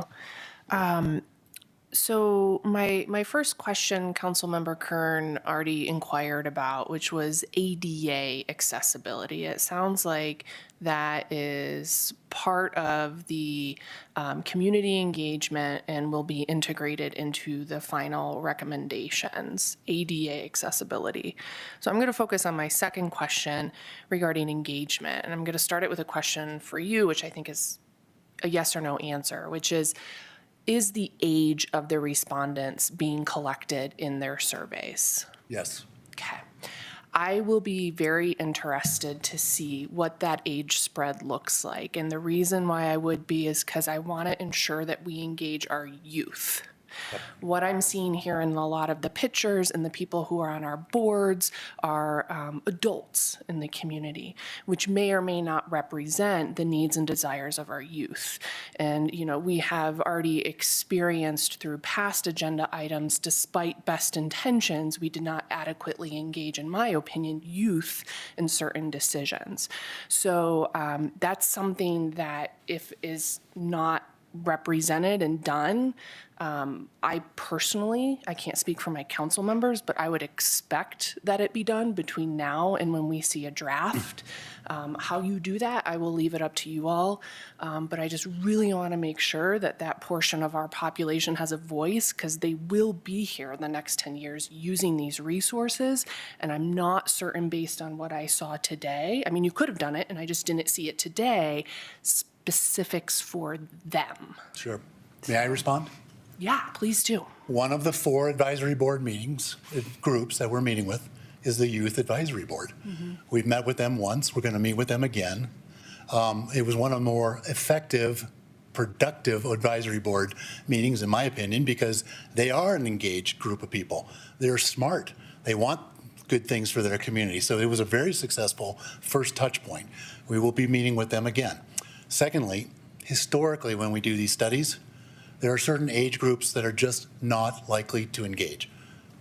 That's just the way it is. We can advertise and we can encourage and we can do everything we possibly can. You're still going to see a certain cohort group that just is less likely to be engaged in. That's just the way it is. So we have to do everything, you have to do everything you can to encourage the youth of your community to participate. We're doing everything, I think, that we can based on what we're being asked to do. Yeah, and so I think I appreciate that clarity. The Youth Advisory Board is certainly, I think, a good start. I would love to see how we can continue to improve and reiterate on that. You know, whether it's through other mechanisms like library or BVSD or whatever, I'd be very curious. I see Director Blackmore has some thoughts on this. Yeah, just real quick to also clarify some of the efforts, is because I knew that would be a hot button topic, right? So the majority of our pop-up events were specifically related to areas where we had youth programming happening. Youth were involved in, you know, the Monster Dash and engaged, and they were solicited, and they were a large component of that let's call it non-statistically valid feedback, but it is collected in here. We also had a pretty substantial youth being drugged along by their parents for the most part at the open house. And they were, guns a-blazing with the sticky notes and the dots and that kind of thing. So I do think the point is taken that from a formal engagement, that, something outside of the Youth Advisory Board is warranted. But I just want to reiterate that as part of the engagement and planning process, that segment of our population has certainly been taken into consideration, and the outreach efforts have been geared towards ensuring that age is targeted. Not to say that it can't be better or more, but I just wanted you to know that it has been a priority. Okay, perfect. That's really helpful, and I trust that, through these non-statistical methods, those trends and themes will be pulled into the final recommendations as well. So thank you both for that. I will say we missed a really important window, and it was just the timing of the start of the project. Getting to the farmers markets, having that tent set up at the farmers market, historically working in other communities, that is one of the best opportunities because you have all age cohorts showing up at the farmers market. Just because of the timing of the start of the project, we just weren't able to catch that sequence. So that's something that might be something to consider in the future. Councilmember Hefner. Thank you, and thanks for the presentation. Could you flip back to the community survey results slide?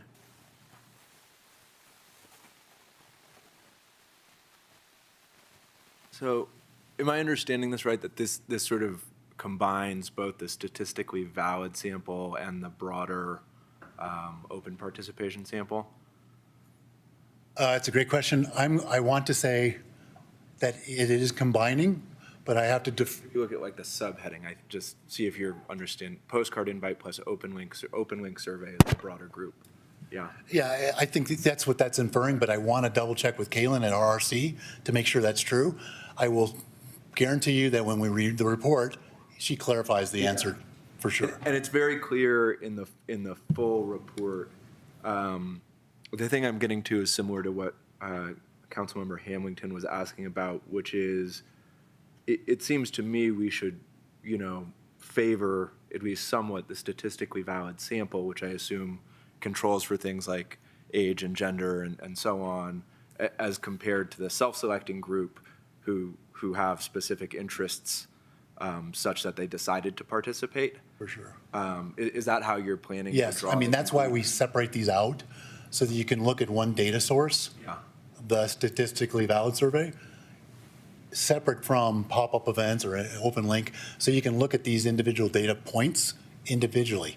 So you will see in the report clear preferences on the statistically valid survey. You're saying there should be some additional weights or something to that? I mean, I just, look, to the extent the broader open link survey surfaced interesting issues, raised things that weren't raised necessarily in the statistically valid survey, great, that's more information. Right. Let's talk about it. I would just caution against this type of thing, which is lumping it all together, which at least to my mind defeats a little bit the purpose of the statistic. Like somebody went to a lot of time and effort to conduct a statistically valid sample, and I would place as much of my reliance there as I can versus relying on the open survey. Sure. Right. For this purpose of this slide, I grouped them. Yeah. But the report separates them out, so I believe that's what you're driving at. That's what I'm driving Yeah, at. It for sounds sure. like we're aligned. Yeah. And then if you could switch back to the process diagram, which was, I think, relatively early on. The dotted box here, that's the stage we're in now? Correct. So when does this group get to see the recommendations, the initial recommendations? The initial this is worth talking about. The initial recommendations is our task as consultants to communicate with staff on the trends and preferences that we're seeing and to have those conversations with staff. And the output of that draft recommendations is the strategies, the last item on the far right. So what you're going to be seeing is you're going to see a summary report that says, here's the process, here's what we heard, here were the initial recommendations, here's how they unfolded into key strategies, that action plan that I was describing, right? You're going to be able to see that several points along this continuum. You're going to be able to see it if you participate in the open house event, right? That goes out to the community. You're going to be able to see it, and I would suggest, and Brian and I were talking about this, we have one more touch point with you as an elected body, and rather than doing it in this format, our suggestion is to do it in a workshop format, to talk through how did we get to that recommendation? How did we make that prioritization suggestion? So that you can challenge us and say, well, I don't think that's correct. Maybe you didn't think about this. We need to have a little bit more of an informal dialogue to work through those things. Yeah. I think that's sort of the point of my question is, and this isn't about you necessarily. We often get consultant reports that say something like, well, the city has all these multiple interests and values around transportation and housing and small town character and balancing the budget. And what you really need to do is balance all of those values. And we go, okay, great. Well, I mean, that's what our job is. And we knew that already. And so I want to make sure we're going to have a chance at some point to look at sort of what are the specifics, what are the projects, what are the sort of capital improvement ideas, what are the communication ideas, all the things you've been talking about, and have that sort of multi-way conversation about are these the right things, are the priorities the right priorities? Yep. Go ahead, Yeah. sorry. No, that's okay. No, I appreciate the interest really and the wantingness to engage like that. We did, this is maybe relatively new news to Keith, but per the question from a council member earlier today, we have worked with DTJ to potentially establish this workshop type of a format into a special meeting that gives another touch point for council to review before it gets to what you would call an adoption or an acceptance later in the summer. And we've tentatively scheduled that for April the 14th during one of your special meeting times. So you'll have an opportunity at that point to review preliminary recommendations, projects, second round of engagement, that kind of thing in a different format before it gets to you in a final report. Outstanding. Well, I will look forward to that. Thanks again for all the work. Other questions? Yes, Councilman.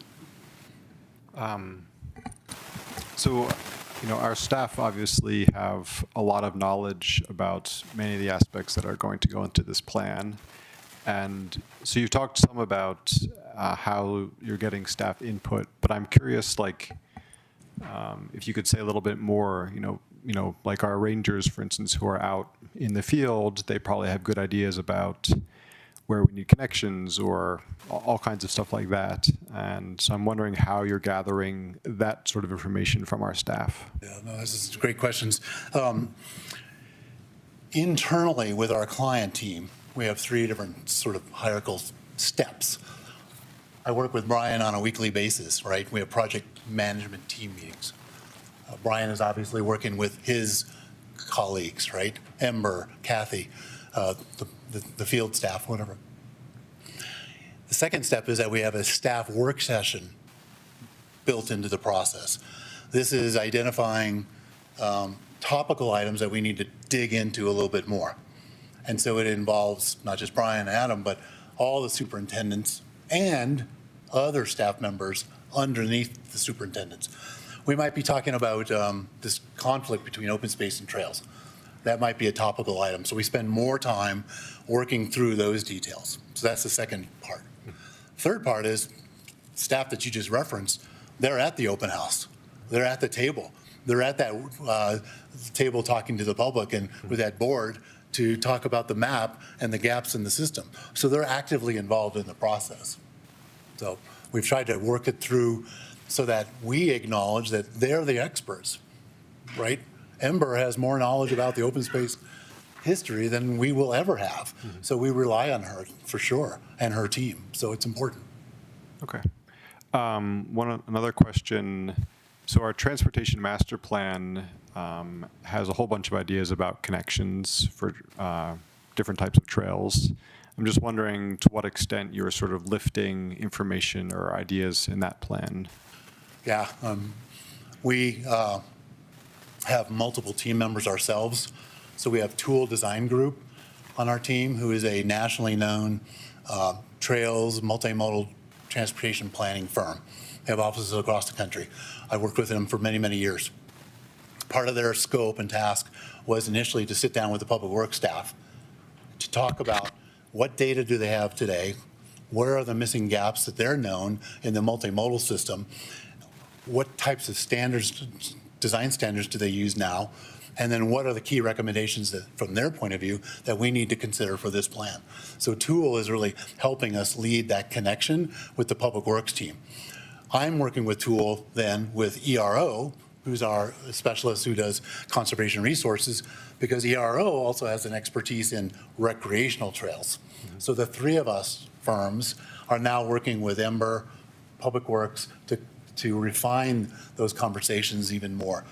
And then thirdly, you know, we're digging deep to find out what kinds of information is out there that we just didn't know about. We discovered that in 2015, Loris Engineering did a trails inventory study. And when we started to read that study, it was pretty good, but it was done in 2015. And what it basically showed was where social trails are and where gaps are. And they documented the types of trails and the system that's out there today. Well, the obvious question for us is, how many of the projects that were listed in that study have been completed since 2015, and how many more new projects are there that we need to consider? So we're trying to dig that far into it. Okay, thank you very much. Councilmember Dickinson, I think if you had any questions, okay. I just had one, and it's very, very general. It'll lead, I think, to the follow-up in the discussion, but how frequently do you or do those who establish best practices think we ought to do this kind of comprehensive study? Well, more frequently than 2012. Typically, I mean, we just finished Erie's plan. We did Broomfield County's plan. We did Breckenridge plan. On average, 5 to 6 years, depending on the community's resources, staff availability to actually initiate the project, because they're a pretty heavy lift effort, you know, so there's a lot of things that come into play. But 2012 that stretch is too long, all right? But we're planning for a 10-year horizon with the assumptions that you're updating the implementation strategies, the action plan, every year. That's what I was trying to stress earlier, that chapter, that tool, is literally a poster board, and it has 100 projects, and you're evaluating it every year. So you don't necessarily have to redo the plan in its entirety every 2 to 3 years, but you definitely need to look at that action plan and update it frequently. So there's a lot of variables that come into play. Okay. Good. Thank you again for the work in the presentation. This is a good kind of interim piece. I'd like to take some public comment. Do we have anybody who has asked? None. Okay. Well, all right. Then back to council comments, if there are any. Yes, Councilmember Kern. Thank you. So this was kind of a follow-up on maybe some of the board engagement and trying to get more community involved. I think historically, a lot of our community members don't realize, unless there's something wrong, that they're invited to participate in our advisory board meetings. I was wondering if there might be some benefit in doing like a notification to tell people that like what date you're going to be at an advisory board, so that more of the public might come and add comment or participate. Specifically though, maybe trying to reach out through BVSD to get kids to show up for the youth advisory board meeting. It's a small group of our community members that are typically there. And I think there's like a wide range of kids that participate in a lot of other activities that don't participate in the youth advisory board necessarily, but they would be there if they knew, like we had an e-bike discussion and we had this amazing group of like e-bike kids come and talk to us, and they would not one of them was part of our youth advisory group. So it was a completely different group of people to engage with us. It was very helpful. So I just thought I would throw that out there and see if, I know it might be a little bit of extra work in noticing, but that might help to get a little bit more engagement, which would be helpful to you, helpful to the staff at those meetings. Thanks. Yeah, I mean, there's certain requirements that you have on public notifications already. The question is, how can we make that a more robust effort? You know, civic engagement is hard. It just is hard. And I think staff does a really phenomenal job. The website is great. Knowing how many people are clicking through that information is a good indicator for us to develop strategies on how to improve the process. But it's challenging work. Other comments, council members? I had a couple of comments. One of them's for the fellow council members, but I was, just to follow up on Councilmember Fahey's comment earlier, do you have the engagement slide that shows? I don't remember where it is. Which? In the various sectors of the, yeah, there. You know, I appreciate the methodology. I think Councilmember Hefner has made really good points about how we want to weight the kind of information that we're getting from each of those sources, and that'll be useful for us to think about. And people have different views of that. I'm sure the public will have different views that probably reflect the participation in the Open Link survey in many ways. But I am discouraged about the section 5 there, because that just seems like a miss. And that's not a criticism, just like it's a gap.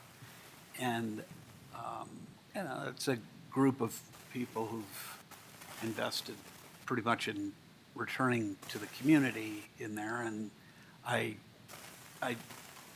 think anything that can be done to get some more information. I don't know that once you have a statistically valid survey, I don't know what else, you know, I don't know how that can even change. It may not be able to change, but it just seems like an extraordinarily low percentage compared to the others. And, you know, so, you know, that's just a thought. The distribution is what you're driving at for Area 5? Yeah. Yeah. I mean, it just looks like, I mean, maybe I'm reading the numbers wrong, but that's a really tiny part of the group. Yeah, Councilman. I mean, I think a preliminary question would be to compare how many households there are in that area to other areas. I mean, that's right. We're not looking at density factors here either. So on the periphery, the farther you go out, it's a little bit lower density. The people that live in the city are higher density, so that's a factor. But I do think we should look at the RRC report because some of this might be addressed, and I kind of rely on RRC to help me through that. But if you have specific questions, I can get answers to you. Yeah. Well, I think the answer may just be that, although I just don't know. I mean, I'd have to, I'll leave the experts to kind of figure that out. The question that I have for the rest of council is just something that I think about a lot, and I bet others of you do too, which is that we were told in the housing study, you know, that we do have an aging population in Louisville. There's a lot of reasons for that. The most significant of which is the cost of living here and buying a house and so forth. When we're thinking about planning for the future, and we are particularly in the comp plan, I think it's really important, you know, one, as others have said, to include, you know, engagement by younger people. That's for sure. I think a little harder piece of it is how to be thinking about folks who aren't here yet. And by that I mean we're planning some fairly big changes in terms of housing in Louisville that I think, you know, will at least if we're following the housing plan and the development of the comp plan may end up bringing a lot of younger people here. And I think trying to anticipate a little bit of that and some of the recommendations, it strikes me as worthwhile to think of that. Now, your results of the engagement or the results of the engagement, I don't know whether you can take into account some of those changes that are coming, just in terms of the recommendations that are being made. Because I think we could wait. We could wait pretty heavily toward sort of an older cohort of residents than is going to be able to serve us in future years. And maybe not 3 or 5, but the reason I asked that question about how often we do this is to get a sense of how we look at this. And I worry that we're in some ways maybe fighting, the previous war, if you will, just for how we develop our policies. And I'm not sure I'm really articulating it very well, but it's something I'm thinking about. It may be ultimately that we have to have those discussions amongst ourselves once we get your report. But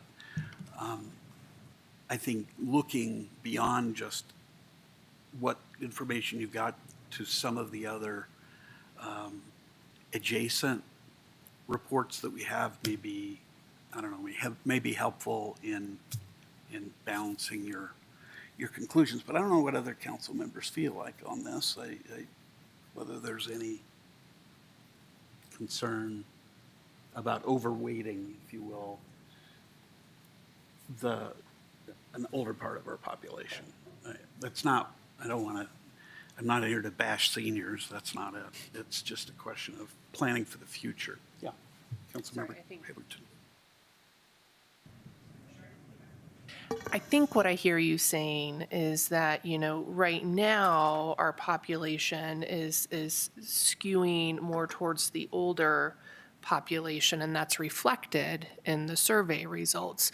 But you don't want to lose sight of the potential of, in the coming years, a younger population coming back into Louisville as well, because we've seen those numbers decrease as reflected with BVSD enrollment as well.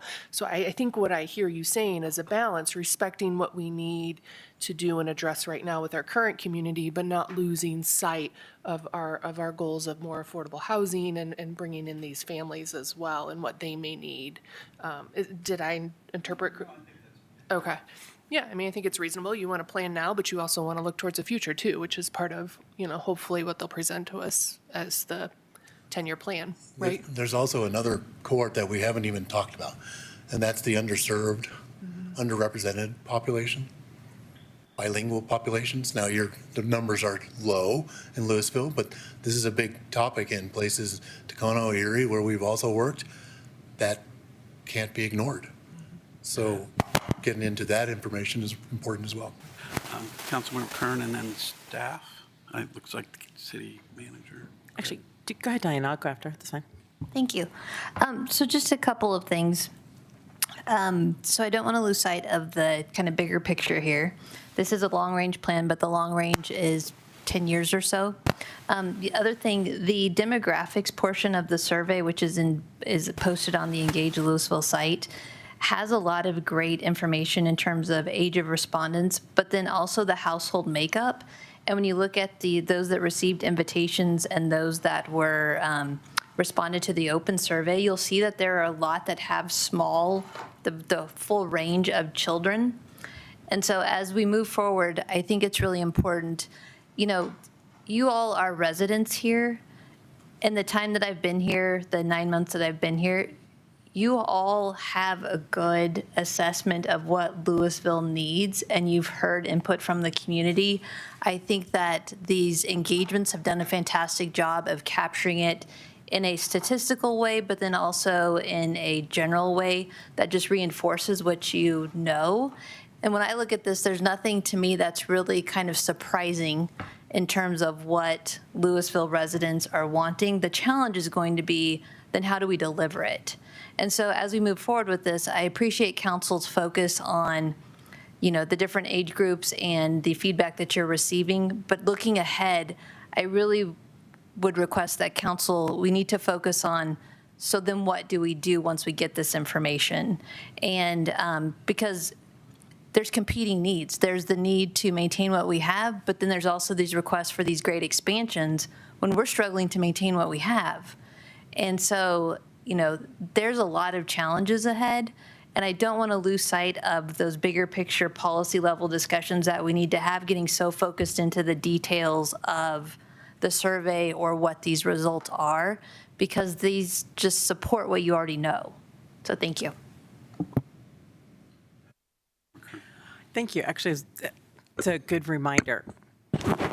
Maybe it's on. Good reminder of that. And so, but I was going to say too, it's the future planning, and I think this might have been what the mayor was also kind of adding on to. You were mentioning that the comprehensive plan is still going to be the overreaching kind of a guide, right? This will be underneath of that.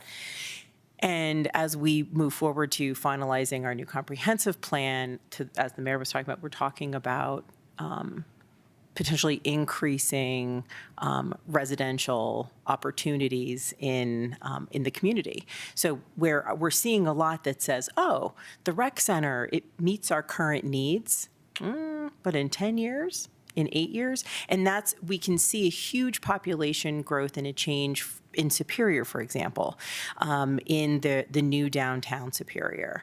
And I would say that, and Adam could reason to this more, we see a lot of those residents utilizing Louisville services like our rec center and things, and that's making it feel busier, more crowded. So I'm wondering if there's benefit in seeing how that population grew over the last 5-6 years and what that impact was to help us understand what we need to do with this, and maybe there does need to be a bigger priority put on the expansion of certain services to maintain them.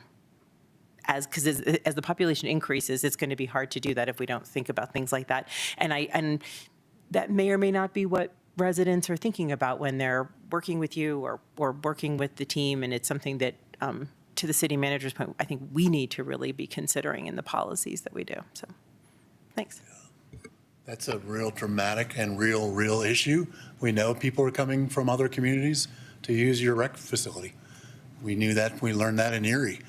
So how do you include those people's opinions in this dialogue as well? I mean, it's something to consider, but Superior is growing like crazy.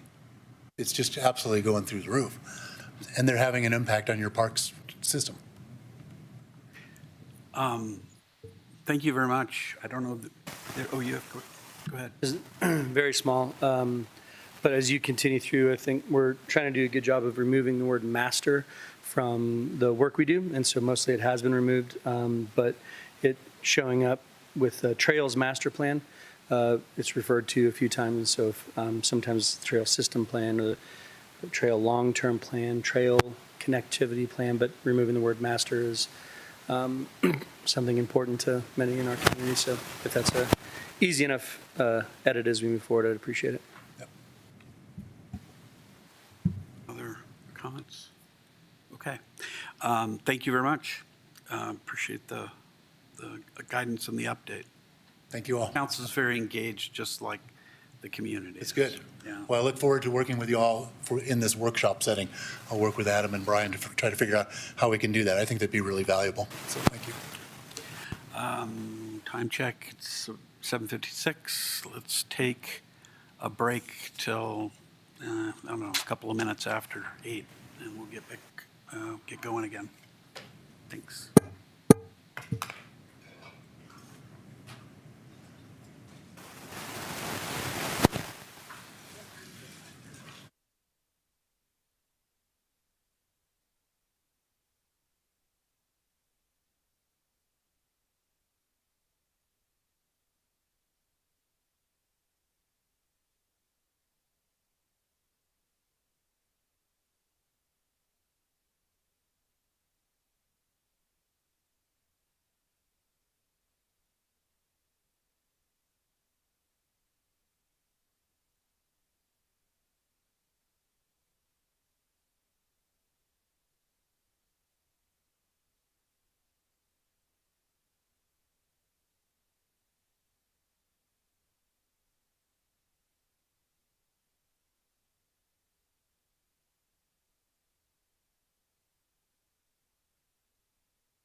All right.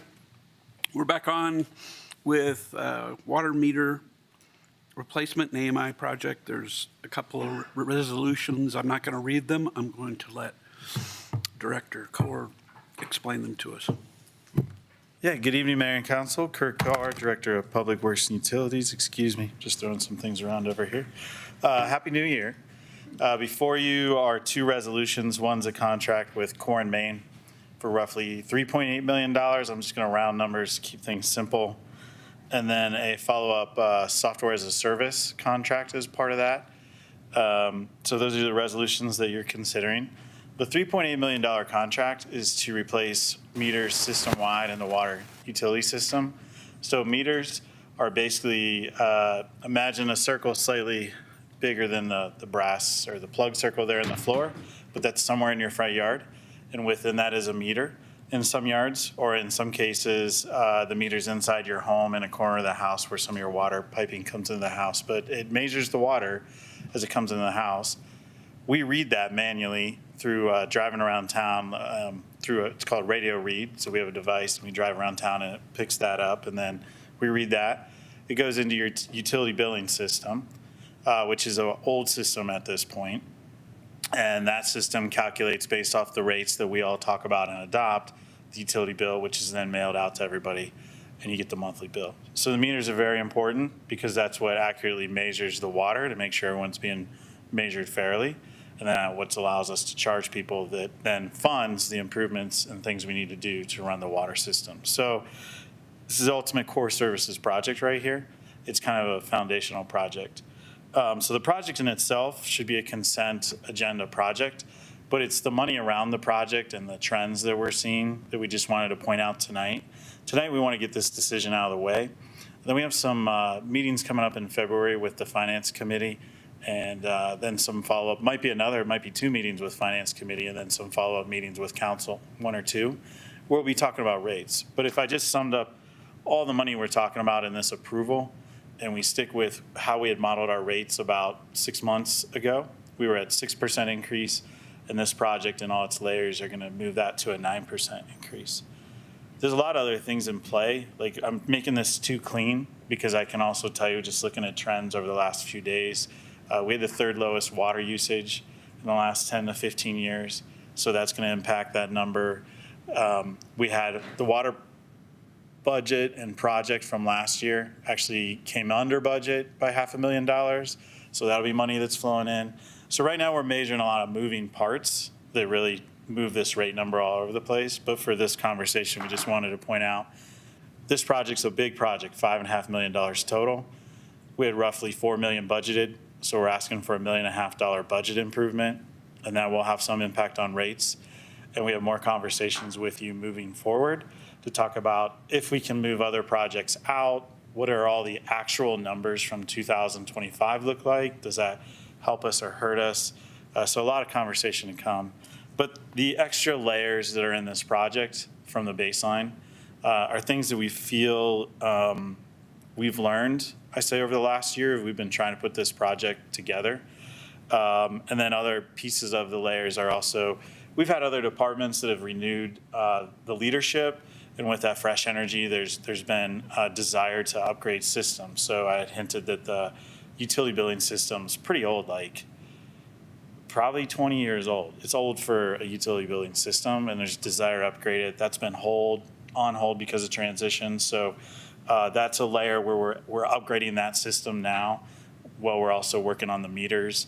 And all that together, the technology you'll get with the meters and then the technology you'll get with the upgraded system will give the consumers the opportunity to have like a customer portal where they can log in and get like texts about if they have a leak in their home, or see like, my kid takes a long shower, how much does that long shower cost me? Things like that. So there's a lot of upgrades coming, and then a lot you get with it. So a lot of interdepartmental communication and enhancements that are coming, the added cost.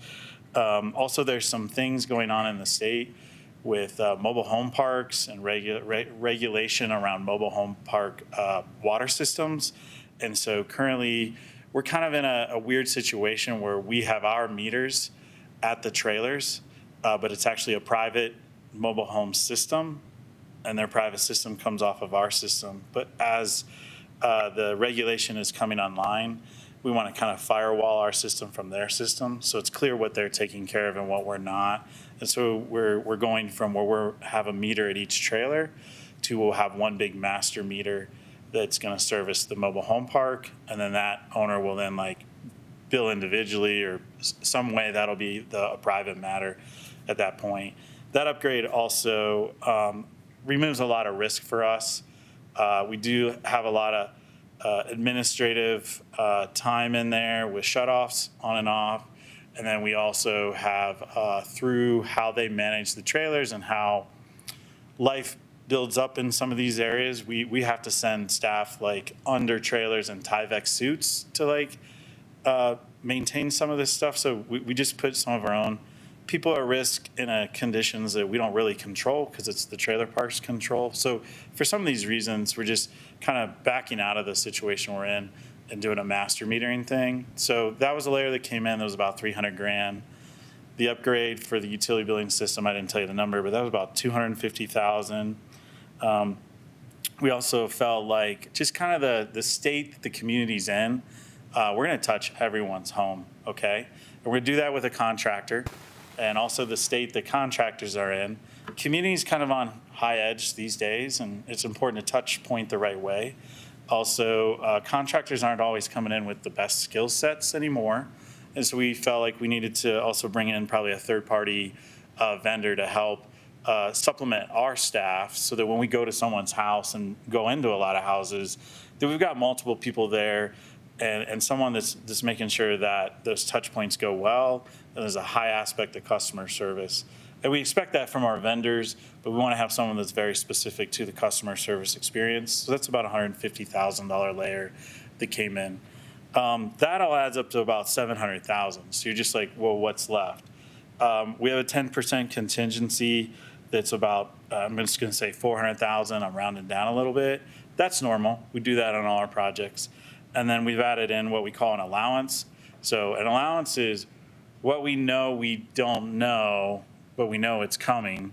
And a contingency is what we know we just don't know that's going to pop up. So we know that some percentage of the system, when we go out to people's yards or in their homes, it might not just be a smooth undo this meter, pop in this other meter. If you ever tried to do your own projects at home, I don't know, what's your average trip to Home Depot type thing? So you think you're going once, but you go 3 times. So this allowance is just to kind of cover that. So what I would say on the allowance is around $600,000, and the contingency is $400,000. That hopefully we're overestimating the allowances that we'll incur, and we won't touch the contingencies, and that there's $1 million sitting there that is really just a lot of conservatism that we hope will come back into the fund, which again will support bringing that rate impact down. So just, I would, again, going back, we started this project back in '24. We had to evaluate the people we were bringing on, 8 different firms and their communications technologies, and how that network will work within our city, because through all this automated and up tech that we're doing, it now will run, it could run through cellular, it could run through radio, but we'll be running our own radio system, so we won't be having a staff member driving around with a radio read unit. But just like evaluating all these things over the course of the year, figuring out where we have coverage in the community, making sure we have all these different layers covered. So in about 1.5 years when we finish the project, it'll be a very solid project. It'll be a great upgrade for the community. That's how we got to where we're at. So just wanted to kind of get you up to speed on a project that we really need to say yes to tonight and not spend too much time on the meter replacement part. But we'll have more conversations just on our rate structure and doing corrections if we need to, or absorbing impacts if there's not corrections to make. And I don't have all the info yet from how the year's finishing out, but we'll be looking at that in the next 30 to 60 days together and making sure you have better information on the overall big picture. If I can answer any questions, yeah. Yes. I said 2 small things. One just comes from my world of property management. There's a new law that you can't charge a tenant utility unless it's directly metered to them. So if you have a duplex with 1 meter, you can't be like, well, you each pay 50%. they have to be sub-metered in order to charge that to a tenant. So a lot of people don't know that law exists, but that'll be a thing just for us to be aware of, that I don't know how that corresponds with what work we're doing and how easy sub-metering is. When we talked about the trailer park system, I'm curious for them. I mean, again, as long as they run individual things to individual meters, they can handle their own thing on that back end. But so just being thoughtful, that is kind of a changing landscape in the rental world. And the second thing, if you wouldn't mind kicking around, again, the idea of the mobile home primary meter or mobile home main meter. Gotcha. If you wouldn't mind trying to control F the word master and remove it if possible. And we have a utility master plan that probably doesn't need to have that word either. So as we're updating things, it'd be great to update that language. Thank you. Other council comments on this? Yes, Councilmember Cooperman. I guess two small questions. So in the staff report, you talked about the newer meters that went into rebuilds and that they didn't work out very well. So first I was wondering, did we get money back or warranty or anything for those meters that we're now going to replace again, or?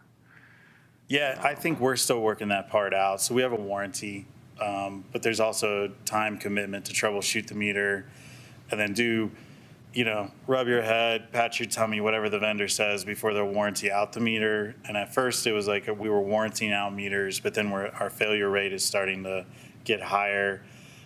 So I don't know where that's going yet. It might be a bigger conversation that's more legal with that vendor. And then depending on how that goes, maybe there's money coming back.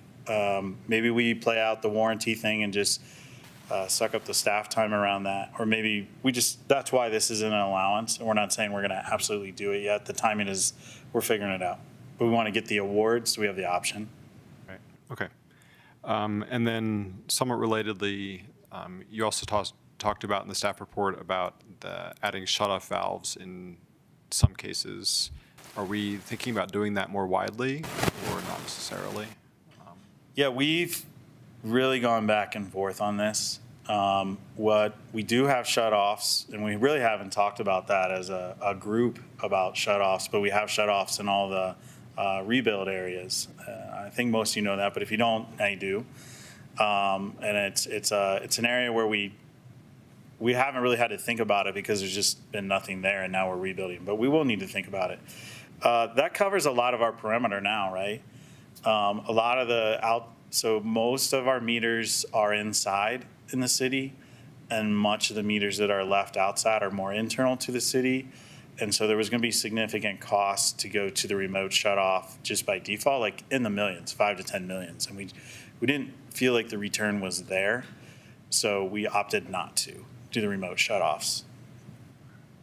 We'll still look at it, and if there's some areas that make sense and there's the allowance and contingency allows for that, maybe we'll consider again, but probably not. Like, we don't know if the return for the investment's there for what's left.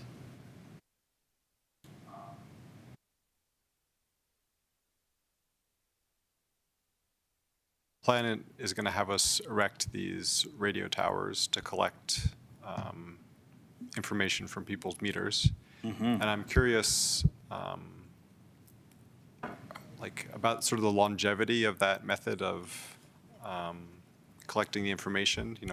If we did another, in however many years, did another meter replacement, or maybe we had to do some smaller number of them, would we still expect that method to work out for us some number of years down the line, or would we have to replace that too?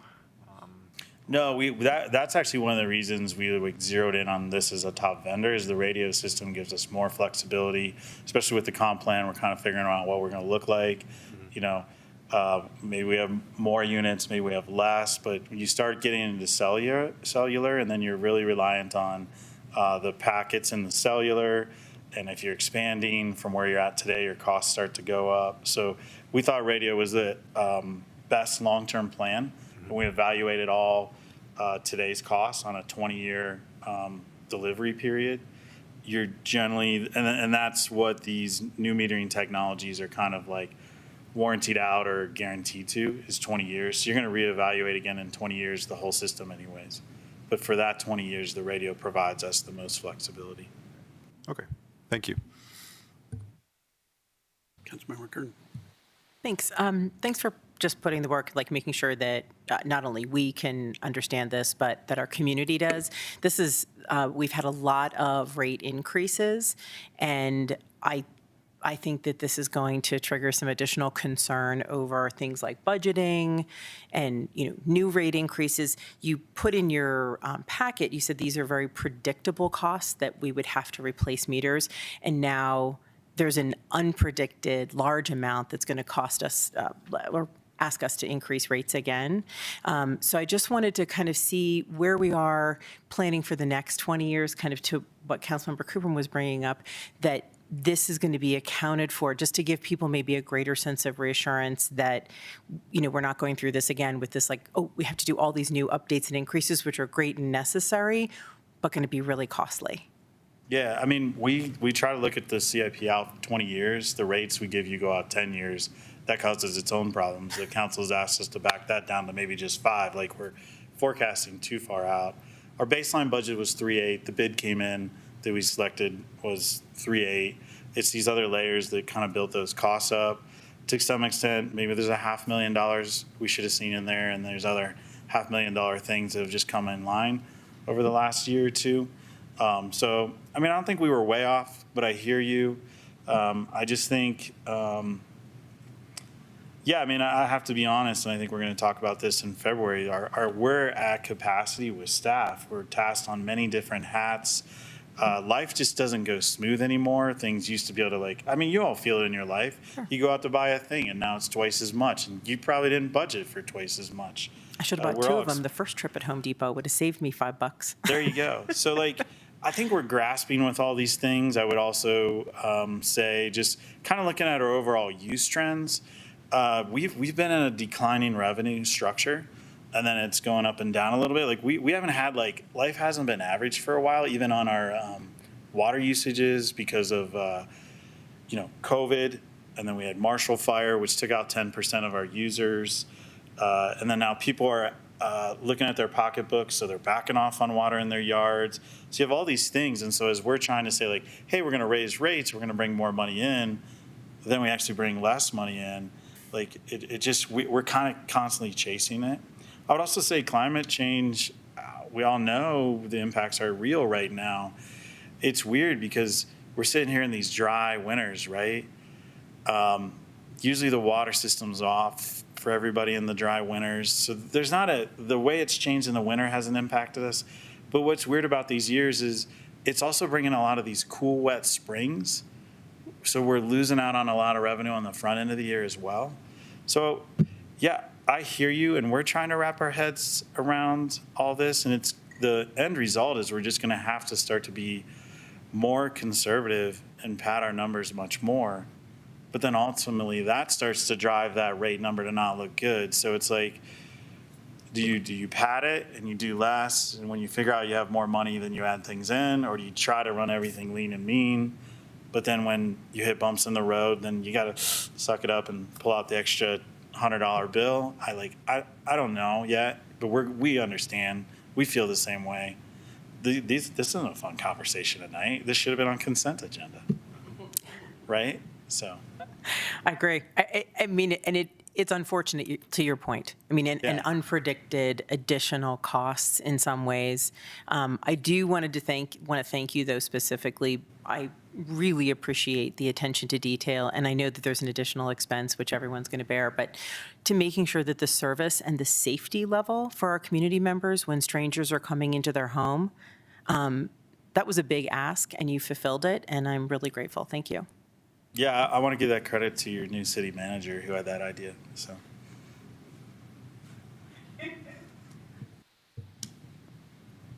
Mutual admiration is welcomed and encouraged. Yes, Councilmember Hefner. I'll just add, obviously, Finance Committee has been spending time talking about utility rates and how to try and smooth them and avoid the sort of the rate shocks. And it sounds like we're going to be having that conversation again, and I invite all of you to join us for what should be a fun afternoon. Thank you. Other comments? My only comment, well, one comment is definitely this is one for the ages. Quote, life hasn't been average for a while. Feels that way. I think that's It's a little probably, exhausting. I think we can all buy into that. And I think the other thing is, this should not be on consent. It really needed to be. Oh, yeah, this conversation, The amount that's at stake is kind of a lot, and the topic and the impact. So anyway, thank you very much, and I don't think there's anything else. So we need to Gotta get vote. public comment, sorry, before we say goodbye. Any public comment? No, all right. We have a motion. I move to approve Resolution Number 10, Series 2026. Second. Okay, any comment? Okay, all in favor? Aye. Aye. Opposed? All right, do you want to do the other one? I move to approve Resolution Number 11, Series 2026. Second. Any discussion? All in favor? Aye. Aye. Aye. Any opposed? Okay, Thank you. right. The last main item on our agenda is the 2026 legislative agenda, and I think our introduce or present it. Yes, thank you, Mayor and council members. So I'm Sama Fox, Deputy City Manager, and tonight we have your 2026 legislative agenda. This is the second discussion on this. You had a discussion and direction in October, where the 14th, where you provided information for any changes you'd want to see. Staff has accumulated all of those, and you have a red line in your packet. I do have a presentation tonight, but given the time, I wanted to propose the opportunity to just proceed by exception if there's anything that council would like to address. Break about that, and I think that's the best way to do it if people have any comments. Are there comments to the most recent draft? Okay, I have, yep, go ahead. Councilmember Cooperman.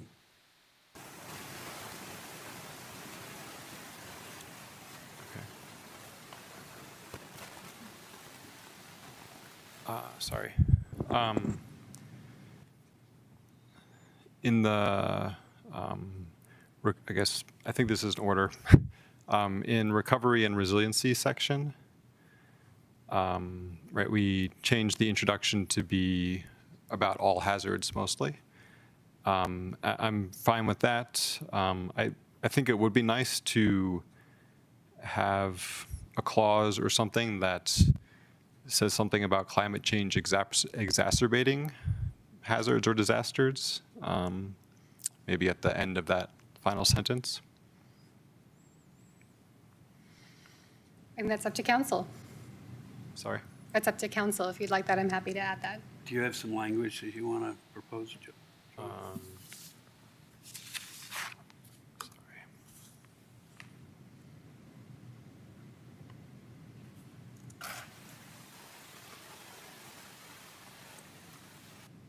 You know, I might propose, if you're open to this, I can see in the red lines that we took out severe climate disasters. We could adjust that there are climate-related disasters or climate-exacerbated disasters, if council is interested in that language. Councilmember. I don't object to the point, but I do think we discussed a bunch of edits to this the last time, and I think we've done a lot of our wordsmithing, and unless there's something that's a clear error, I would ask that we just proceed to approve it as drafted. Is that a motion? Yes, that is a motion to approve the legislative agenda as drafted. Second. Okay, discussion. I've got probably just a couple of small, I think I can probably limit it to a single change, and it's on the one relating to airports, which is, it's land use development revitalization and housing, there's a bullet point, which is the city supports increased local government and community engagement, impact analysis around the expansion and development of airports. What I would propose to include is just operation, comma, expansion, comma, and development of airports. I accept that as a friendly amendment. Right. Do you have a second? I'll second that again.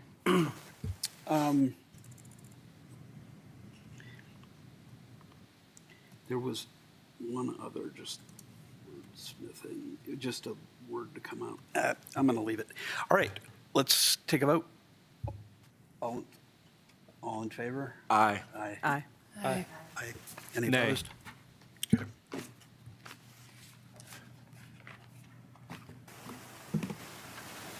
Thank you, council.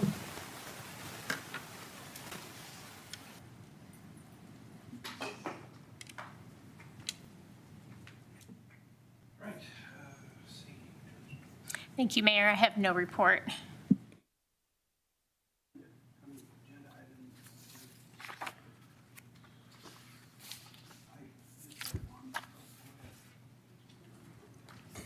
Thank you. So I have two, actually. One is based on in the conversation tonight with the legislative agenda, rather than like specifically supporting things, like a specific bill or item, you know, we have representation through DRCOG, through the CML, and a variety of other works where we're using this as a guide to help us how we would vote and represent the city of Louisville.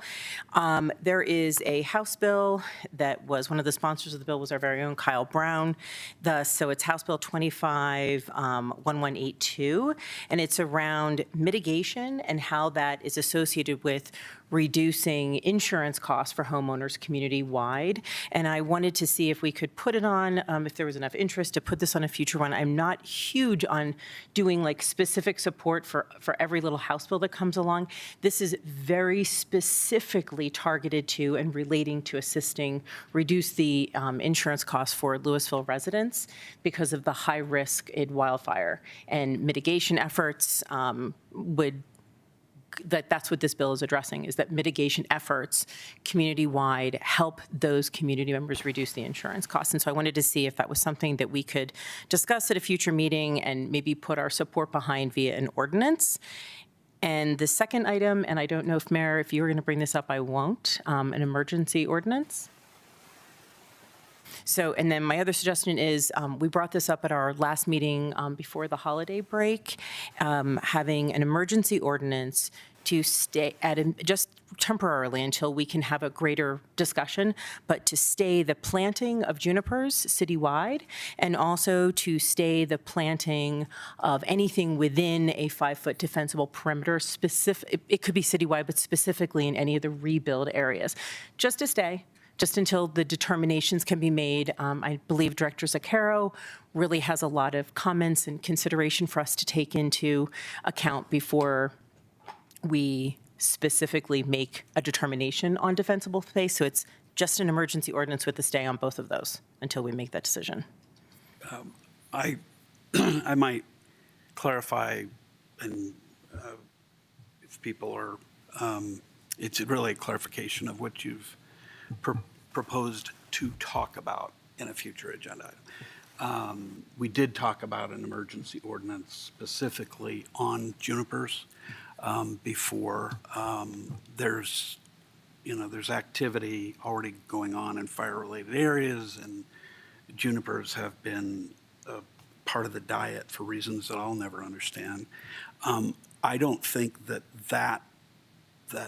item that we talked about was a temporary thing. I think it was an emergency ordinance to go into effect that prohibited that particular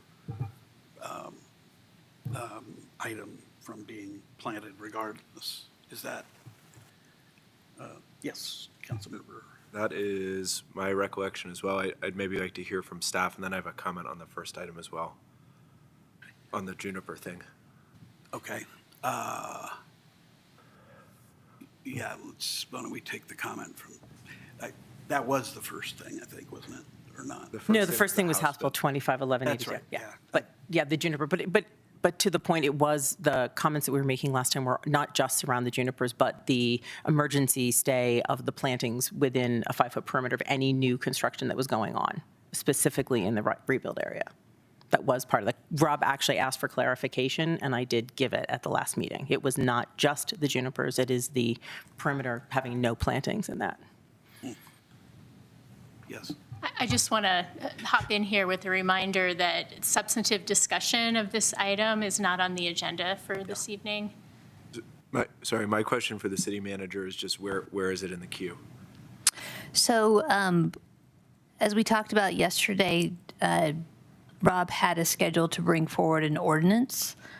Based upon conversations yesterday, Rob will be participating in our ward meetings on Monday to discuss further this emergency ordinance, and then also related to the junipers and the stay the planting of any landscaping within 5 feet of the new structure within the rebuild area.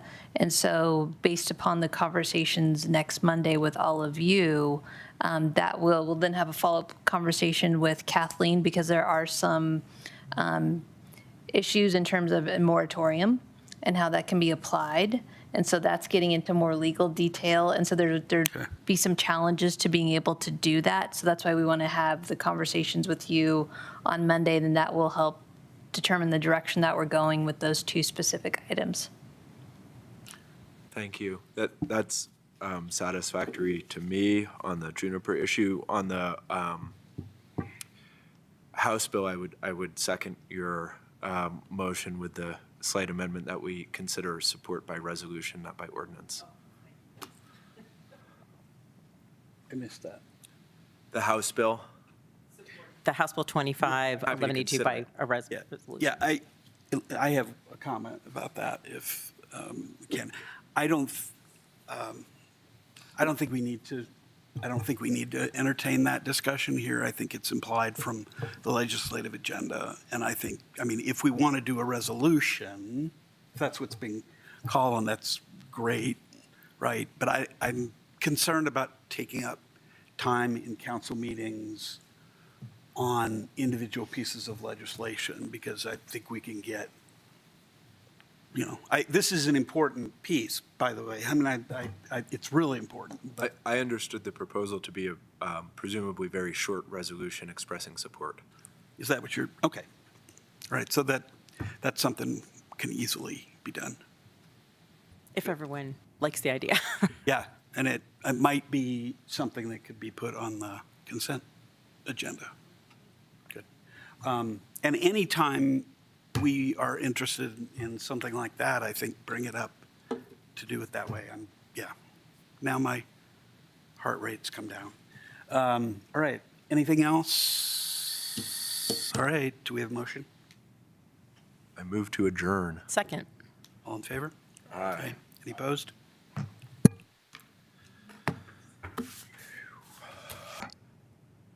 County Road that's in the packet, I believe it's page 26.